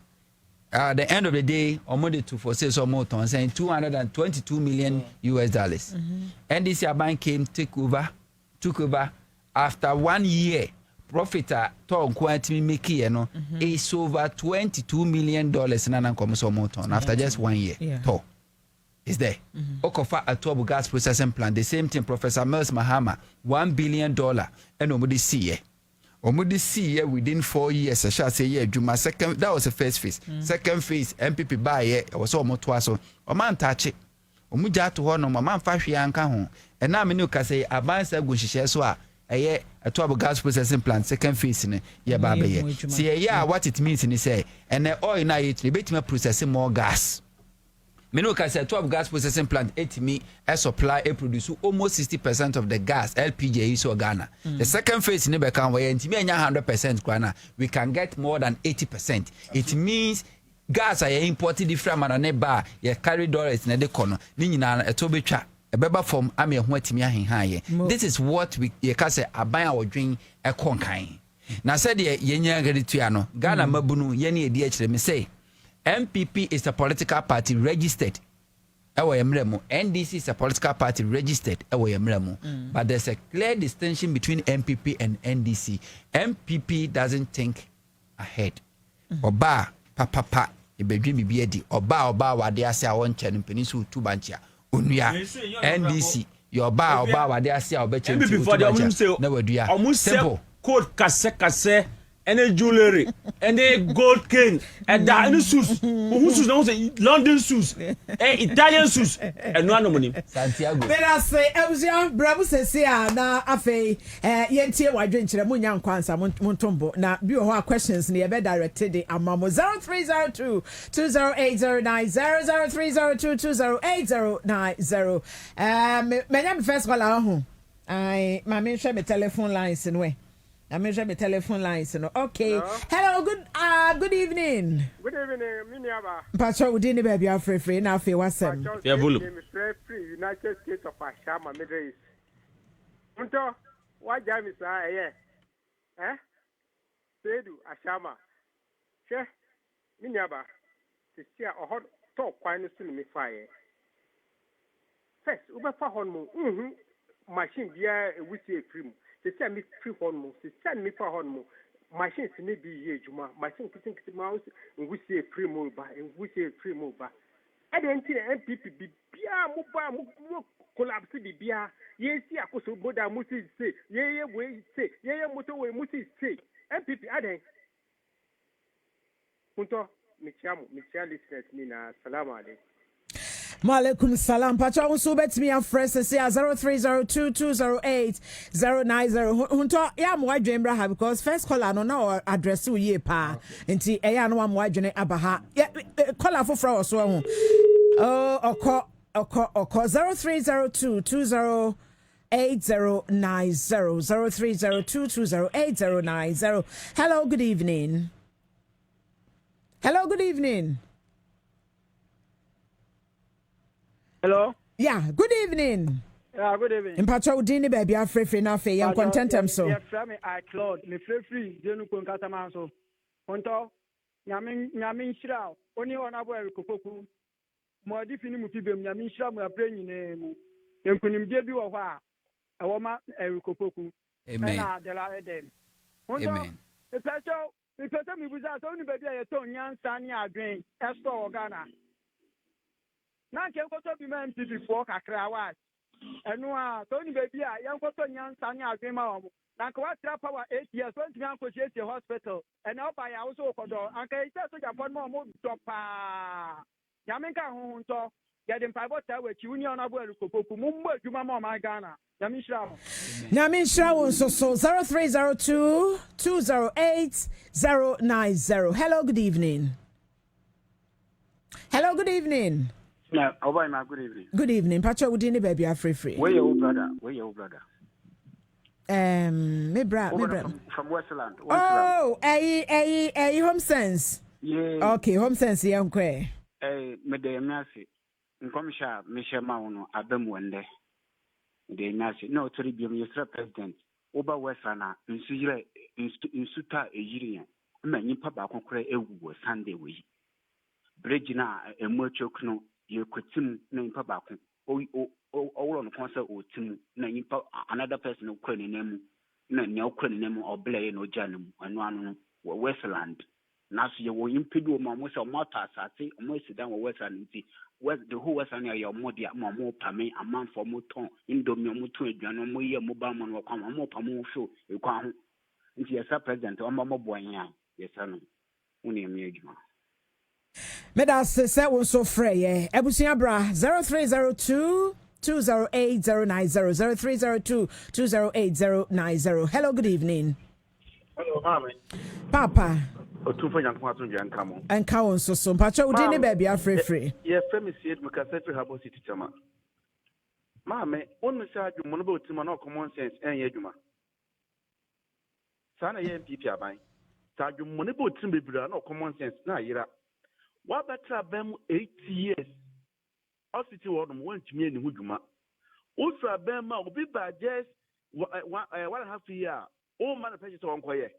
No officer sebi asa the funny bin said am officer sebi omunya na sebi amoton kwase ama o san kwase ama na yake yetwobo say ya ometumu ya de twame fruma no since ya na na mo say e bo mo a ya na mo bi ya moyo because ya wunni pa a ya papa ma ama oye into on be jan say na ya oba hospital on ya ho adwuma sebi wo aban mu no na wunyansa na wa hemfa me hu say MPP aban no omo aban ma amadwu adwuma Omba bema na muja bema na mwaja ejuma tami hono.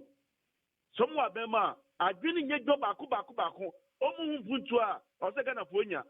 So munya bo position a no se ya Ghana fo hia de wi. Ne sebi na nkanya bodan sem. Sebi. Wa beta bam 8 years. Wo hu nyansa jwe sa de wi. Entientiam. Mami, ya bra omo. Obi ntu aso. Oh, yeah, that's it. 0302 208 090. Mefa best 2 or 3 calls, because yeah, Breno, news for no near brepa na fe ye jemo na hunto ma mene last word na fe asakin so ma mene last word na ye de upon. Hello, good evening. Good evening. Me de say what family call. We didn't be free. Me didn't Mary Kay. Okay, Mary Kay yankwe. That's it, baby. Me say better one day me no share pa na me pe wa sem pa na. Me that's it. Onim baby. NDC ohun. NDC wa be mu a. Ye ya de mani ye ya to the stand say ni me kan ko na akosi say. Ye nya power na ya relax. Na ya ma MPP for set agenda ma all the time. Me kan ko si say. When na nim say after hospital ma ma na see ye. So when we say MPP abawe di Baumia, I congratulate him. I don't know someone did you now. What could you know what can some find this who say, Sir, after hospital, no, Kufone see ye, and I could find a baby, and I hear person piano. The video is going round. NDC for end all the time we have to sleep and people for set agenda. After I hear defending, was Juma Kessia ye, Mahama NDC ye, young mine, ye boom de ro, and people set agenda, my negination. Hey, maybe so. Hospital, if anything, sugar for factory. I could say, you better not see MPP for best for Gina, sugar factory, you on. After I set agenda, my after I bet one more. Nyama ye yetu woni na ye ba ye si ebe ye no e tire se bibi koso a e no se ye champion You don't have to wait 7 before best agenda. Na ye di etire, na niyama ye nyina no, na ekwa amunemu. Let's just say, why do we do this to ourselves? And the queen mommy, onyame onshira. Medo, nyame nshira won so say wo frɛ. In fact, so you my last caller until you are very blessed pa. Ebutia wa mo je bre efrɛ ye nyina ye da mo ase. Ma memra asaki so quickly. Na afe yensi ye wo best 6 minutes pe to close. The metima can say, say last week Tuesday or Wednesday. Confirm you say omo CSOs, omo 2 institutions na omo koye press conference with tema. Say systems na use what my pod no ICOMS that enye juma self communication no enye juma nti important as well as you see baby I made that as church for paying me issue statement me just say about ha na mukai bi we bi kan bi and yeah master artist 2023 sika ICOMS and the buyer 2024 sika ICOMS the buyer 2025 kura sika omunye kura broso by 3.something billion ye hu ye na ka say Ghana for na mumbojo because yeah na use system no and him say ICOMS day a bodjuma papa including the LCB disinfection tank no time COVID back Ghana ha no na because of fumigation that year important na the whole West Africa na port were closed down only Ghana port were working so be we go say or throw that into Ansah engine tum and so ati for any church for mo ye news and for motie no you per se engine na so ahane ka say the system is working. If the system is not working, important as well as will be the first person to come out to say ICOMS is not working. So far as I am aware, no, the system is working. Quite apart from that, no, but say bibia asama ya baba te hakana ye kontupo ya ntwantro wo etrim. Ya nimpa se abane de omiene ni oyejuma na finance minister ombo made na release sika na the colleagues no so they will work to complement the effort on ye macro economics no but aka macro no say or release sika now factors are working now all the other indicators are bad na ba na ye more export na the more process ba na stabilize na will begin to appreciate even more than the 26% ye na moody and we now upgrade no me you say that is the way to go. But metun krama say fakoma president mama say PNC ya wa ha yo yes ya wa ha yo yate se mo wa ha yate yate pa huntoi last words na fe me last words me de be call last call na small ka say NDC aban soft na MPP ni aban you be Detroit you see say we follow Ghana politics from Kwame Nkrumah person MPP has never been truthful always omuditro and indeed we had done we said the record straight and indeed Ghanaians trust out 2008 NDC won election with setting the record straight 2024 NDC won the election with the moment of truth. We have just 1 minute. Ubeti the trust Ghana for some time but enya forever.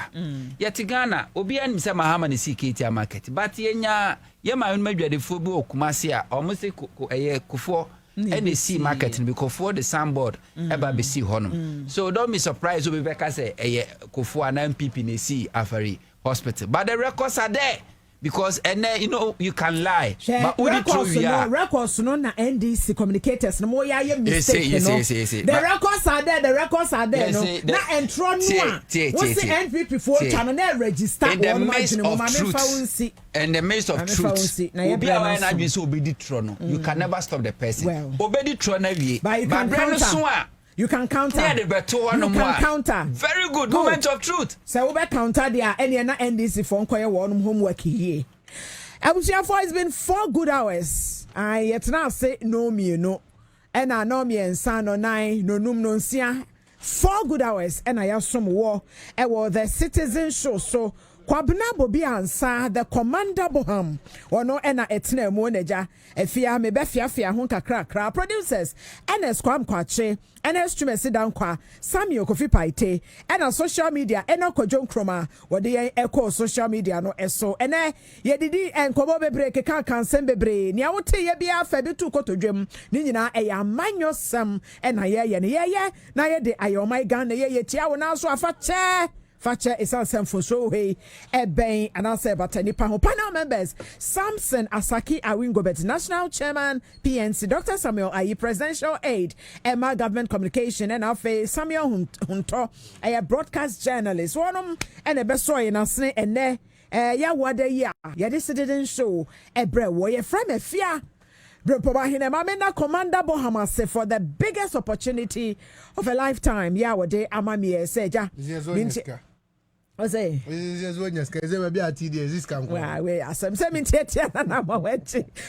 Boham, I salute you. Thank you for the opportunity. News is up next. Where a Kasiabo? Oh, where a Democrat? Tell ampa because World Cup no ampa and you know yeah that we now say na go for ya my best sign